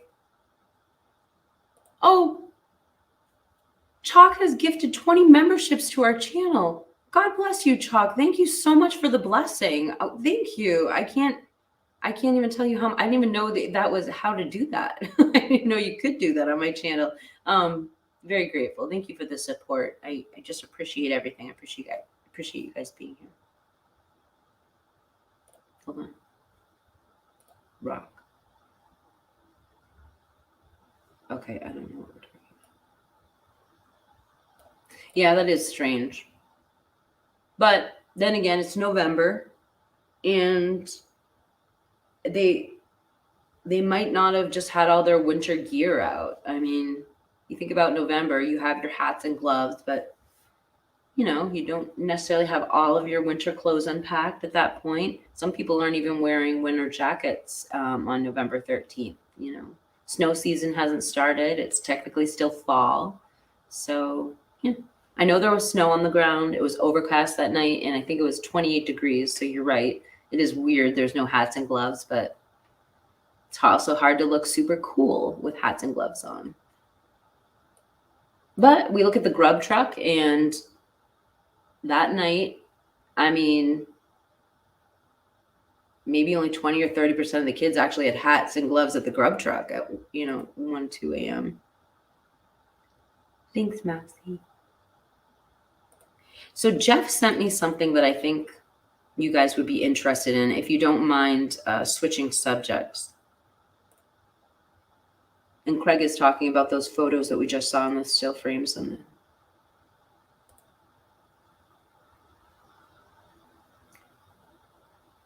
Okay.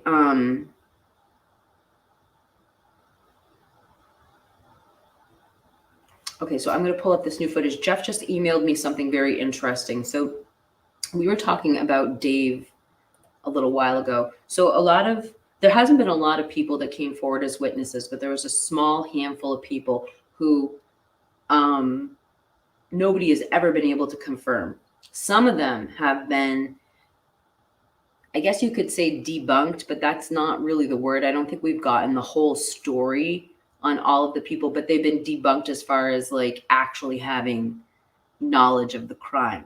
However, there are possibilities of people playing with the narrative a little bit more. So anyway, we don't really know about witnesses. There is one witness though that has not necessarily been debunked in my mind, and that is Dave, the phone call that came into Drunk Turkey Show. And what Jeff just gave me was a piece of audio where the pitch has been changed. Let me read you exactly what it is. It says, the pitch shift, a portion of the Dave phone call. I was thinking he used a word that Enon Harsh might use, like whack or like. Let me just listen to it on here. It's downloading.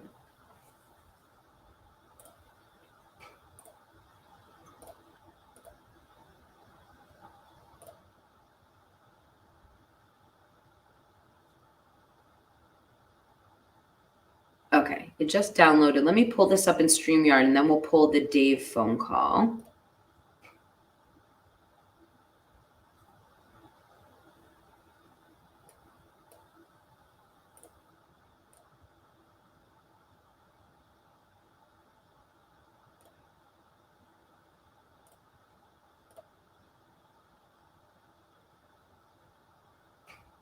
Oh, it says it's too large. I can't do past 200 megabytes. Hold on, let me try doing. Let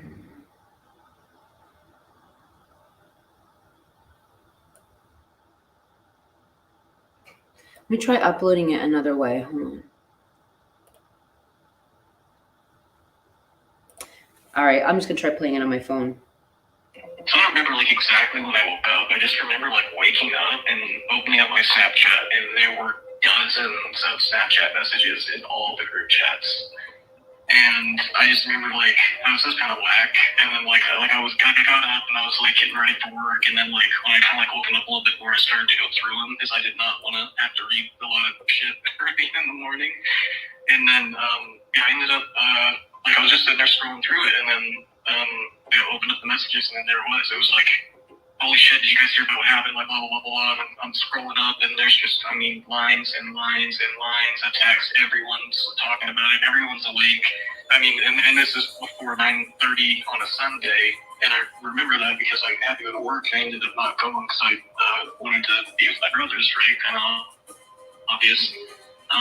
But yeah, and it's like I don't remember what the exact time I woke up, but I remember like yeah, we were all talking about it. We all. I'm just gonna pause this for. There's only a minute left of this, but when we do play the Dave phone call, remember Lorraine just said she thought she heard Dave say that the boys in the Banfield threw weed in the Banfield. I don't remember hearing that, but let's keep our eyes open for that, our ears open for that. About it, and like my boss, my coworkers were texting me later, asking me like if everything was okay, and they had even heard about things. They heard like it was a shooting and stuff like that.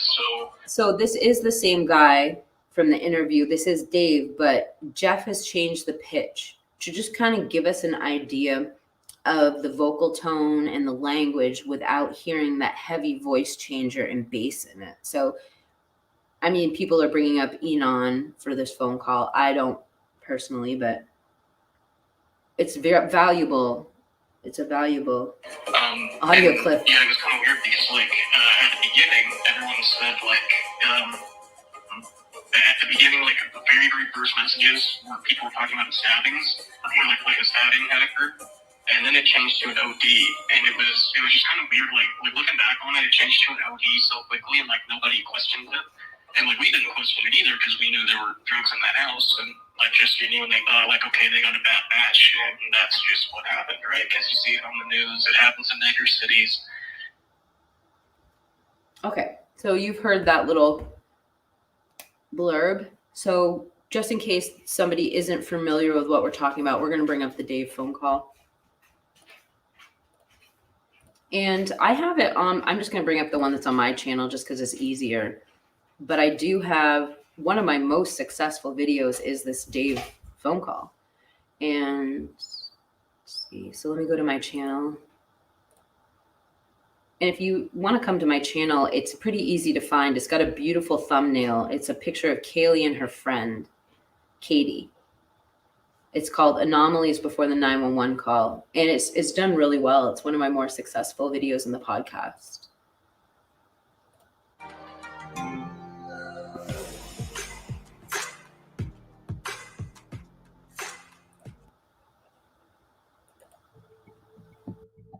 You wake up in the morning on November 13th. Can you just describe your day? I don't remember like exactly when I woke up. I just remember like waking up and opening up my Snapchat, and there were dozens of Snapchat messages in all the group chats. And I just remember like, oh, this is kind of whack. And then like I got up and I was like getting ready for work. And then like when I kind of like woken up a little bit more, I started to go through them because I did not want to have to read a lot of shit early in the morning. And then yeah, I ended up like I was just sitting there scrolling through it, and then yeah, opened up the messages, and then there it was. It was like, holy shit, did you guys hear about what happened? Like blah blah blah blah blah. And I'm scrolling up, and there's just, I mean, lines and lines and lines of text. Everyone's talking about it. Everyone's awake. I mean, and this is before 9:30 on a Sunday, and I remember that because I had to go to work. I ended up not going because I wanted to be with my brothers, right? Kind of obvious. But yeah, and like I don't remember what the exact time I woke up, but I remember like, yeah, we were all talking about it. We all knew about it. And like my boss, my coworkers were texting me later, you know, asking me like if everything was okay, and they had even heard about things. They heard like it was a shooting and stuff like that. So and yeah, it was kind of weird because like at the beginning, everyone said like at the beginning, like the very first messages where people were talking about the stabbings, or like a stabbing had occurred. And then it changed to an OD, and it was just kind of weird. Like looking back on it, it changed to an OD so quickly, and like nobody questioned it, and like we didn't question it either because we knew there were drugs in that house, and like just genuinely thought like, okay, they got a bad batch, and that's just what happened, right? Because you see it on the news, it happens in major cities. So you said you had to go to work, and you said you had to be to work at 9:30. So this would have happened before, like you got to work. Yeah, no, this was definitely and it was like I don't know, 5-10 minute drive to work, and like I had to like get ready too. So you're talking like well before 9 o'clock in the morning at least. Hi, Heather Roberts with ABC News. Just to follow up on what she asked. So the other two roommates were there at the time of the attack? All the information we have from our investigation is that yes, they were. Okay, but they were unhurt. That is correct. So is there any explanation as to why it took so long then for someone to call 911? You have surviving witnesses to an incident at 3 or 4 in the morning, and the 911 call didn't come until noon? I don't think I ever said that they were witnesses. I said they were there. So, we don't know why that call came in at noon and not in the middle of the night. Would have we loved for that to have happened? Yes, but that's not how it took place. So that's why we're investigating everything still to try to pull all the pieces together. We're like, okay, it's an accident. Let's not panic, And I remember texting Kaylee.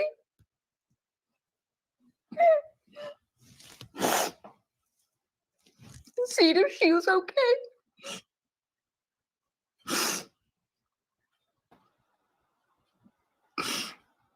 She obviously didn't ever respond. It was in the morning. Moscow PD investigating a homicide on King Road near campus. Somebody had done something really bad. He said, I think Ethan's dead. And then we walked out into the courtyard and somebody.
Oh my God, I can't believe you didn't hear anything I just said.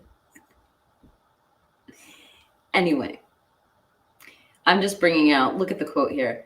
The reason True Crime Design used these two quotes, we have Katie and then we have this girl, is because they both are kind of corroborating Dave's story.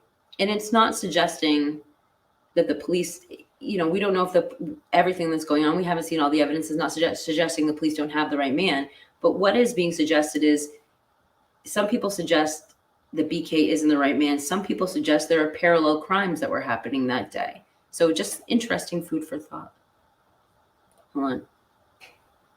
Is there any actual proof he used drugs in a way that made him an addict, or he tried them but had a script from his doctor for IDAHO? I don't know. And I don't think anyone's even confirmed the actual drug. And we've only heard that from 2 witnesses who've gone on record to say it. And one of them, I think Pavarotti, was interesting perspective. He pointed out the other day that nobody actually said the words heroin, and he went back and checked. He couldn't find it anywhere. But one person did say sketchy drugs, so that could mean something else. Wait, hold on. He says, I don't think he relapsed either. He would have had, it would have been pretty dang hard. But again, that's if, it depends. If he was an amphetamine user, I mean, let's just face it.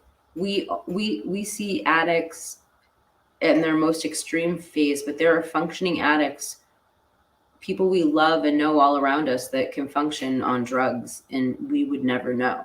But it is hard to think that someone who's in a PhD program, who's a teacher's assistant, who's also going to school, is also having a raging drug problem like that too.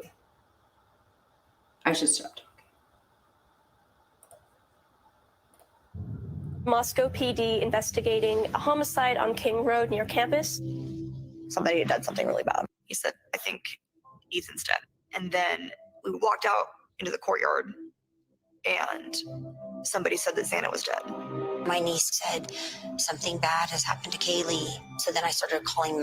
Thank you for what you do, but thank you for what you did. We need more people who are willing to help with addicts in our society. Addie, at this point, we didn't have any answers. Like, we didn't know anything. Sunday around We were watching football. 1-ish, and we were Like watching every football. family, or a lot of families on Sunday. And We were then watching our football. son was here. Everybody was home except for she was down at her home We in LA. gather. And my niece called me and she was freaking out. And she said, Christy, have you talked to Kaylee? And I said, no. That, you know, it hadn't crossed my mind, Nikki and Anonymous, but now that you guys are pointing it out, he does look like, yeah, that is an interesting observation. He could look like he was going through withdrawals. It would explain the turtle suit, because remember, we've seen BK in that turtle suit, and Annie Elise said it was because he was losing his, you know, his turtle suit is put on to prevent somebody from using their clothing to delete themselves. But he might have appeared that he was losing his shit and actually been going through withdrawal too. That's an interesting observation. But it's all speculation too. We don't want to say things like that.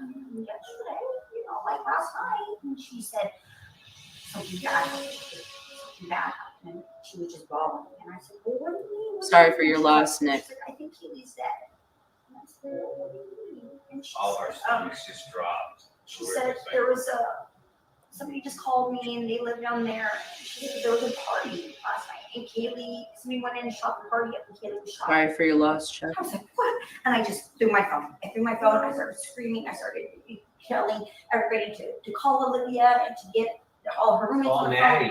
And I started calling Maddie, and Maddie wouldn't answer, and Maddie wouldn't answer. I said, no, this can't be, because Maddie would have called me. If when Kaylee was shot last night at a party, Maddie or Jack would have called me. Like, no, and I kept calling. I called Kaylee, and I went straight to voicemail. I was calling Maddie, I was calling Jack, it was ringing. I turned on the TV, and I saw it said 11:22 road. I want to pause just because this might correct something that I just said. Melissa D says that suit is mandatory.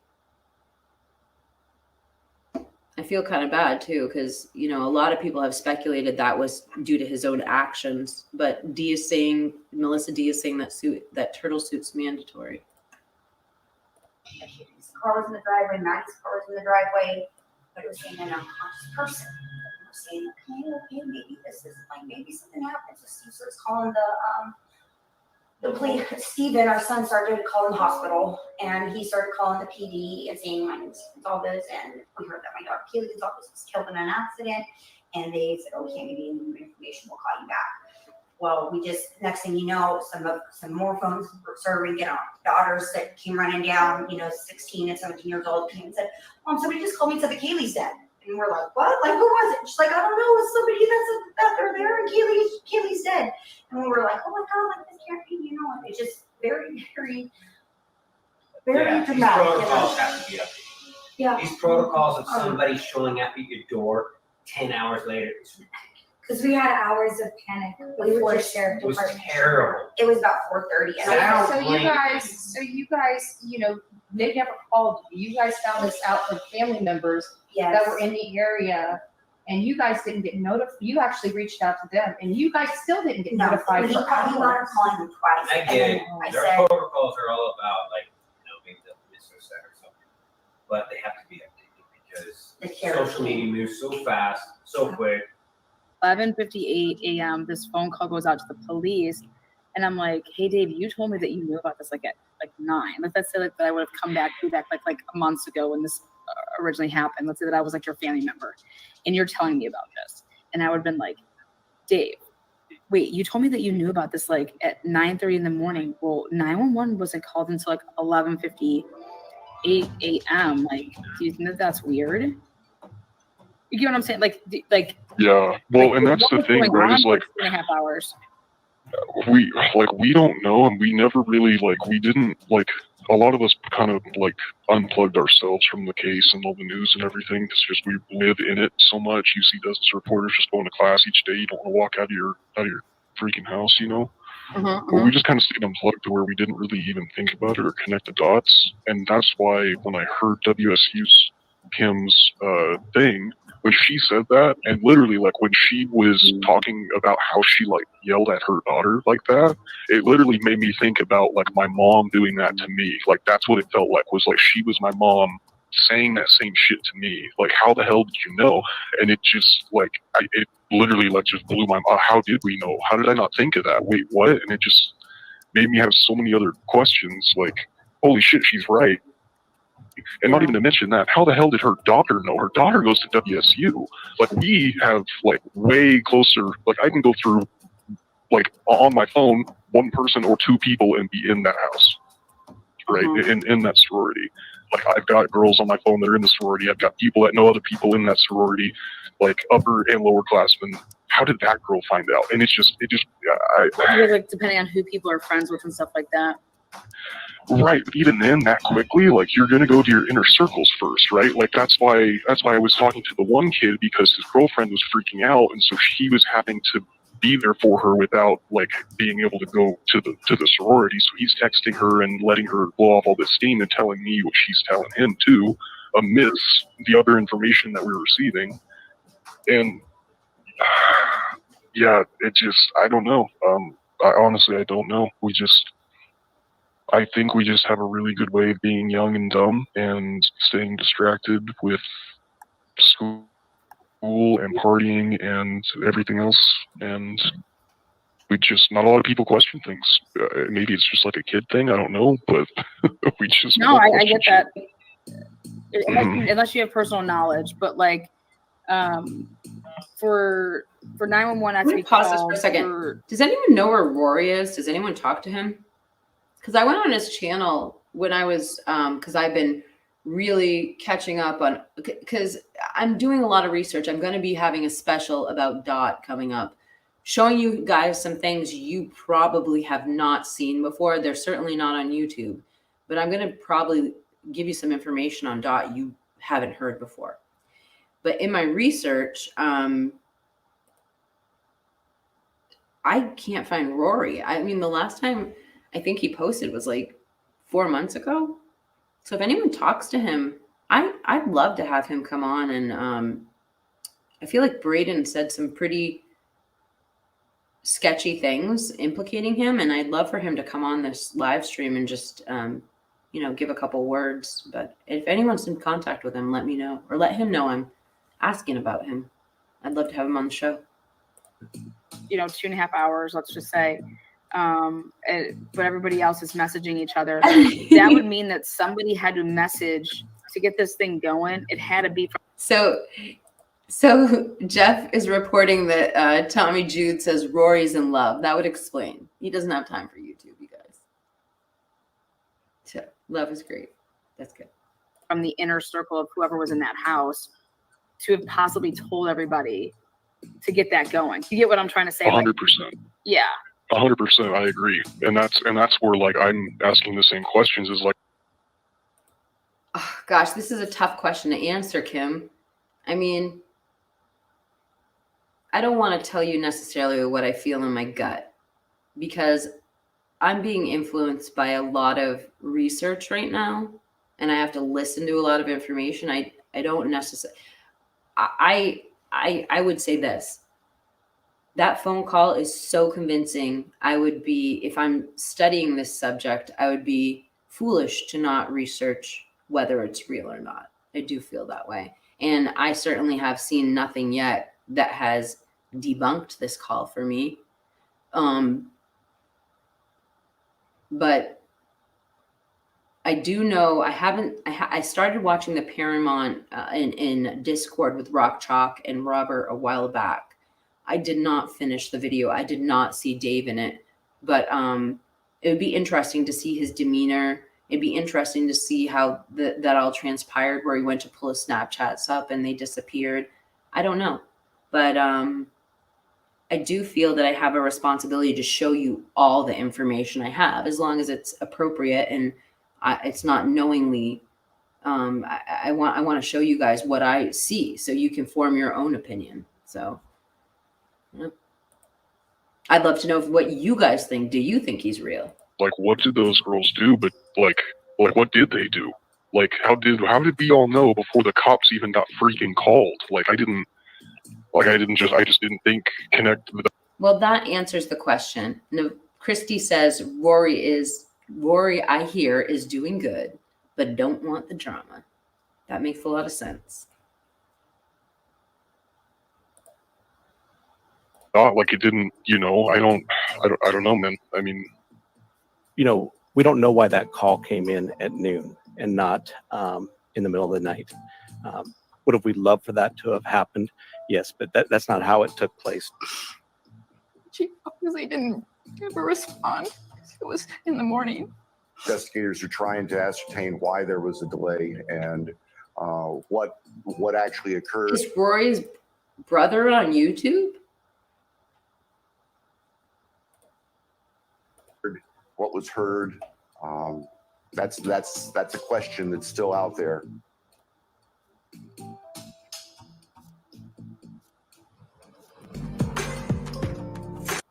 We'll pause there. So now that we've gone through the Dave phone call, let's bring up Jeff's file again. Pitch shift, is it Enon is the name of the file.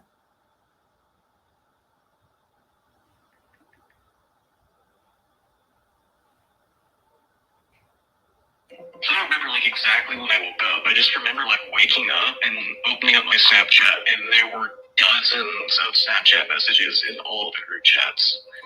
And I just remember I was just kind of whack, and then I got up and I was getting ready for work, and then when I kind of woken up a little bit more, I started to go through them because I did not want to have to read a lot of shit early in the morning.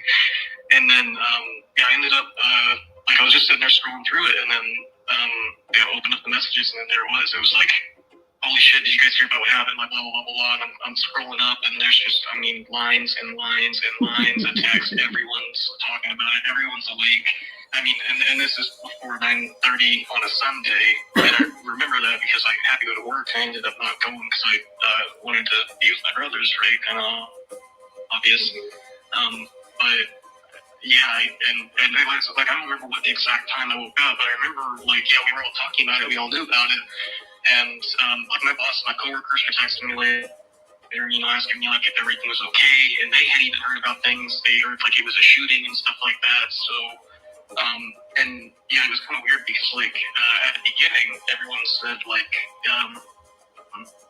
the beginning, the very first messages where people were talking about stabbings, or a stabbing had occurred.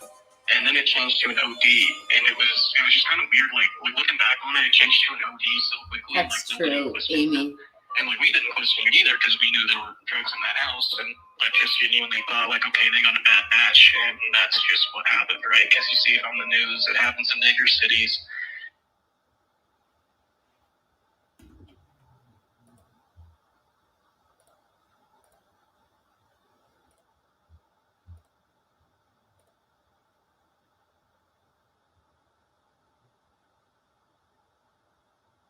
Around 4:30, I'm gonna go to Jeff's channel because I had Get a Clues up here earlier, but it doesn't appear to have sound.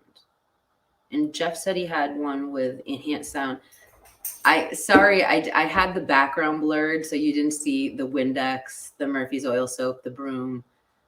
Now you see it, so I'm not gonna blur it because it makes my it makes my face all distorted.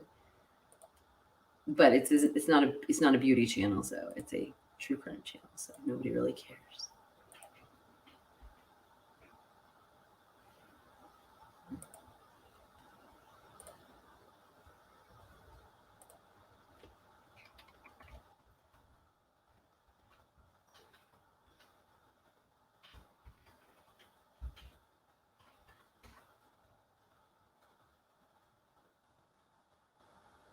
Oops.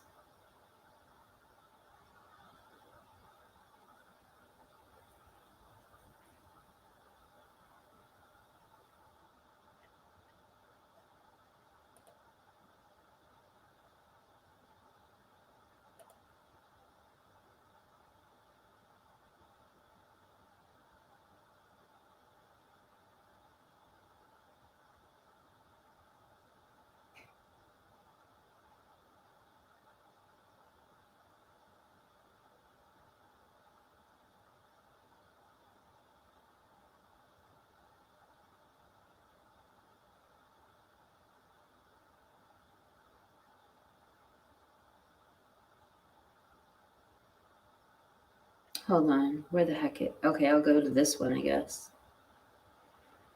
Right here.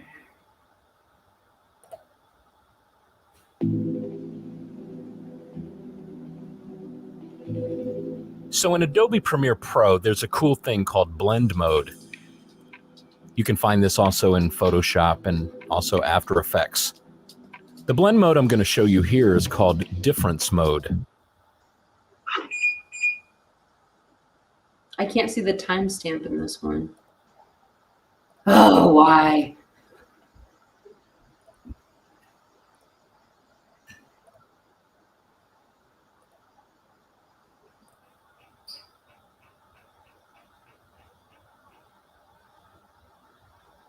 Hold on, you guys. I've got the. I'll find it.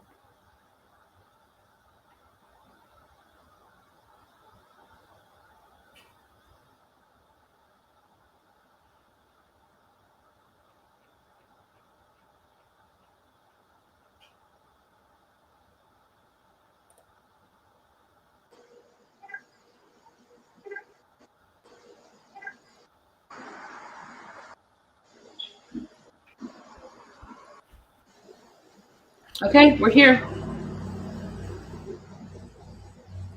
So let's just go back to the comment. Everyone should listen to Linda Lane around 4:30. You'll get a WTF moment. Well, let's do it.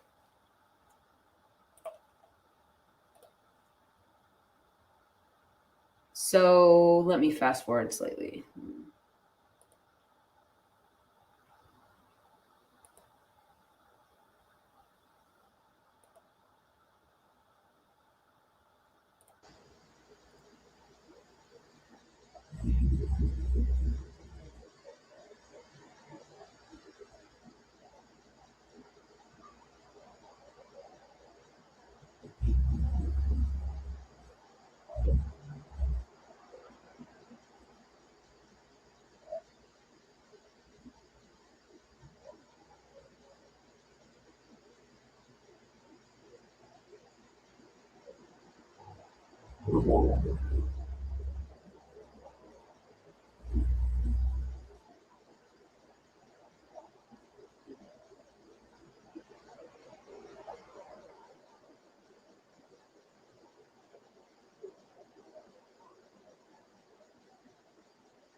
Oh, that's heartbreaking.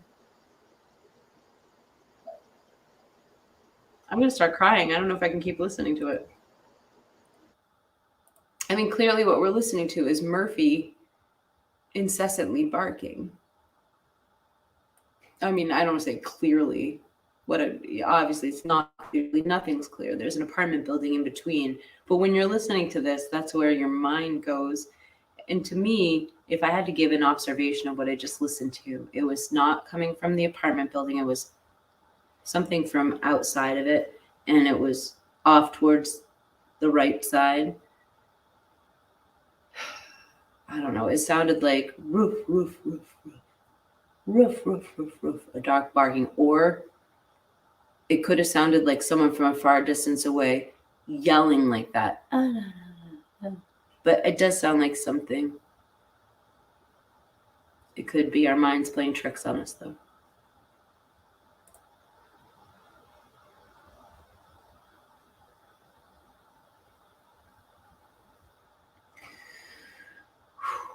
I'm going to take that comment down.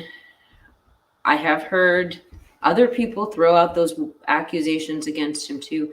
Rory has lent me quite a bit of footage for this channel. I don't know him personally, nor have I ever talked to him. Seems like a pretty decent person. I would love for him to come out and address some of these things, because it is unfair when, you know, you've got other channels or other platforms making claims about you, just knowing that you'd have a chance to voice your own defense. Definitely not Enon. I do feel like he doesn't have an Enon flow to, to his storytelling. Dave has a different flow. I'll give it that.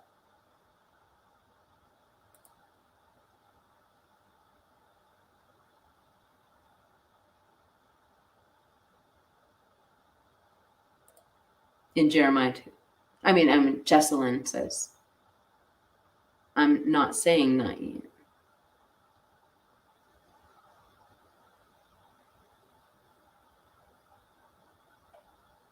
It's the dog barking a lot at 4:30, yeah. Must have been a dog in a different house, though, because, I mean, for the dog to be barking that incredibly much, when you also heard someone whisper, there's someone here. I mean, Dylan would have to have heard the dog, so it must be a different house.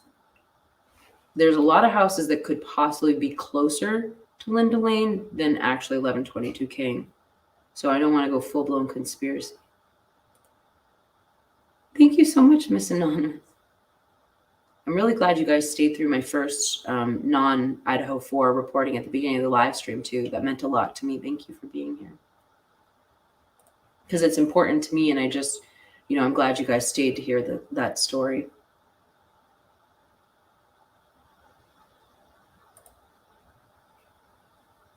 It's really good. I actually never listened. I can't say I never listened to it, but I never made a significant find like that after the alleged times of the incident, and I appreciate that. That's something I actually really want to show again on my channel. I might do a deeper dive into that. Thanks.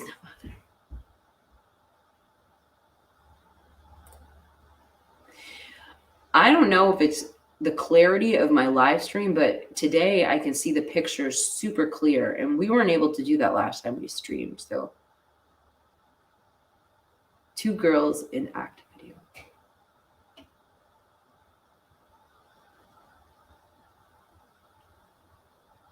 So right around the time they're looking at Saeed, Angel with an A is saying that it appears there's 2 girls that appear in the upper right shot.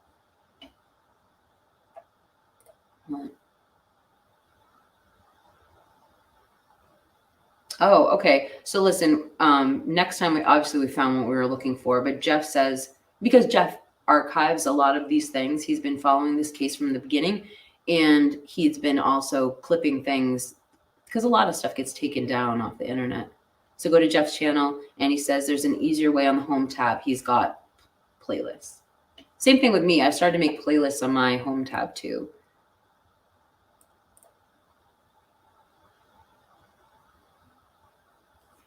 Let's keep playing because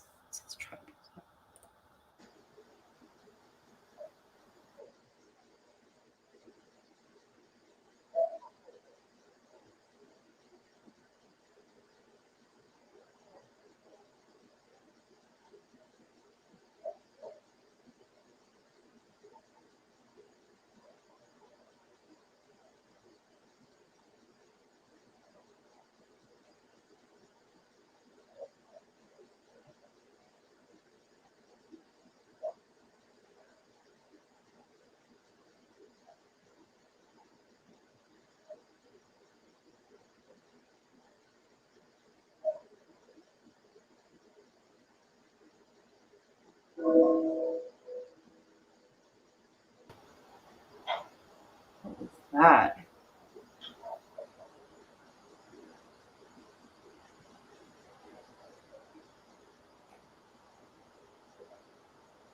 I've got chills. I've got like chills all over my body.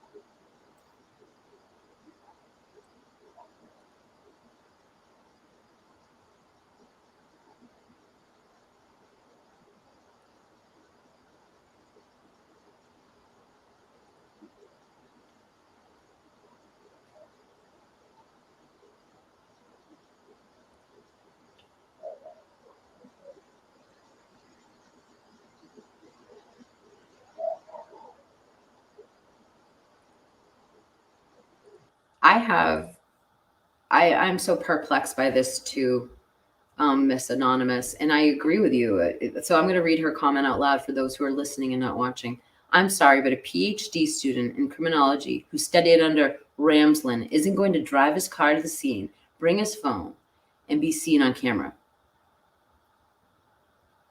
I can't agree more, and I think it's one of those counter arguments. But the only thing I will say from my researching, because I have done a lot of research I don't show on this channel because I don't know how much anyone's even interested in it. But I follow this case too, and I've done a lot of profiling on BK, and I've actually started really researching his time in Pennsylvania before he came to Washington. And so if BK is our man, honestly, he's like a serial killer on steroids. Let's just be honest at what we're looking at. He studied under one of the greatest criminal minds, somebody who's wrote books on BTK. And so then the second part of your question, he wouldn't drive his car there. He wouldn't bring his phone. He wouldn't be caught on camera. Well, he did some measures that, if it's him, allegedly, he did some measures that might have prevented them from ever even finding him. I mean, the ways that we're learning, he might have been tied in. We've heard of an informant. We've heard of the knife sheath with the DNA. And we've also heard of some possible cloud connections. But other than that, he wouldn't have been connected to the crime. He had taken certain measures. I mean, one thing is those cameras aren't at the right length to catch a license plate or to catch the person who's driving in the car. That's one thing about the cameras. Bringing his own car, I don't know. Would they even have been able to identify it as his? And then his phone. I mean, there are easy ways to keep a phone from showing signal in an area. You can put it in a signal blocking pouch, and it's just the same as leaving it home, if not better, because it can show the activity on the phone, that it wasn't just laying there like, somebody hitting a playlist on YouTube and pretending that they're home watching movies. But another thing that I've heard is somebody who's going to commit this, and even BK, you look in his writings, and again, I'm just speculating because you're bringing up the question. In his writings, he talks about how he can't feel anything. And one of the things he says is like, my dad comes and my dad's a good man and I know I should love him because he is the best person I know, or something along those lines. He goes, but I can't feel anything for him. He's like, I should be happy. I have a good family. They're nice people. But when I come home, I don't feel anything for him. And the reason I bring that up is because in the theory is that somebody who has that type of, somebody who's has that type of profile doesn't have the same, how do you put it? The same alert system. So like you or I, we might have anxiety about bringing our phone or being seen somewhere or using, he might not have the same warning system that an average person does. Some of the most brilliant people in the world have like the least amount of street smarts in the world. So, I mean, it could just be a matter of he just thought that he wouldn't be caught, or he doesn't have the same anxiety about bringing his phone with him that you or I might have. He might take a chance like that because he just, in his own words, he's numb. He doesn't have the same mechanisms to create anxiety that we do. And again, it's all speculation. I'm sorry to go off.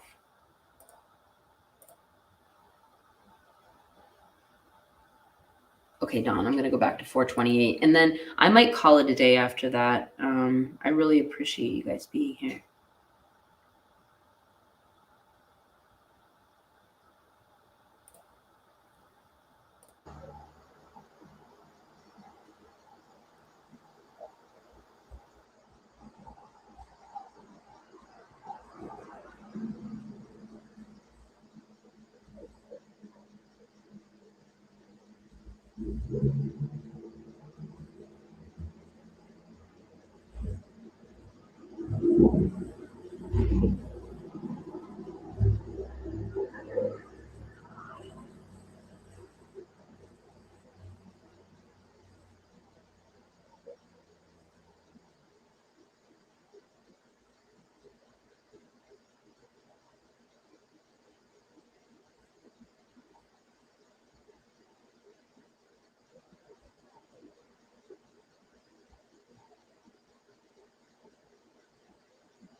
Yeah, I like this. Mouse says there were other dogs in the area. If you look at the police reports from that night, I mean, it very well could be, even if it's not Murphy. It's a dog screaming out that there's something going on. It's heartbreaking.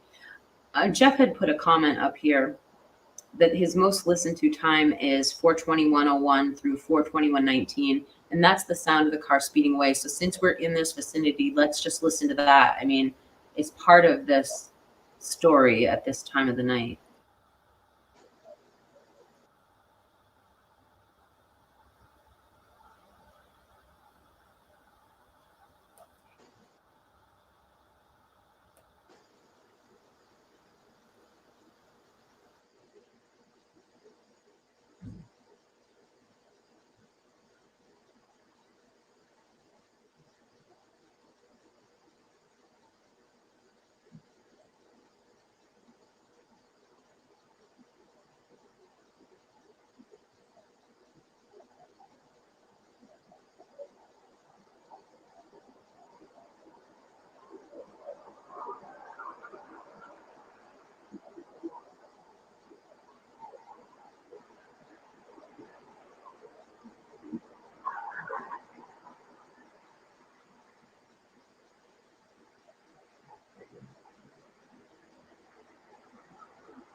So I think this is a good comment just because Jeff said he's saying that he leveled the image to the right and rotated to the right. Jeff, I always could not stand looking at this footage until you did that. I love this is the only way we can really study it good. So thank you.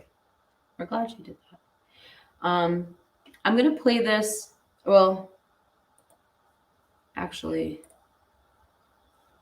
hold on. You guys, I am gonna call it a day. I really appreciate you coming out and supporting me today. I appreciate that you listened to my news story about, well, it was more about Biggie, but it was about Diddy and the current events. And if you were interested in that story, I just really, again, encourage you to check out Candace Owens. Her reporting on it is one of a kind. I've heard nobody else report on it the way she has. And I'm going to play an outro for you. Just so you know what my outro and my intro are, just to set it up, I have a theme song for the show, for the podcast I play. And then I like to show photos that I've been showing in the podcast recently, just to kind of recap on everything we're doing. So I'm going to play that for you, and God bless you. I hope you have a great day. Thank you for joining me today, and thank you to all my mods, but specifically, I really want to thank Nevada Naps or Christy for being here, because it just helps so much to have somebody for all you do. I just want to say that. And if everyone could say thank you to Nevada for keeping the chat classy, I'd appreciate it. So with that, I hope you have a wonderful day, and I will see you all tomorrow. Here we go.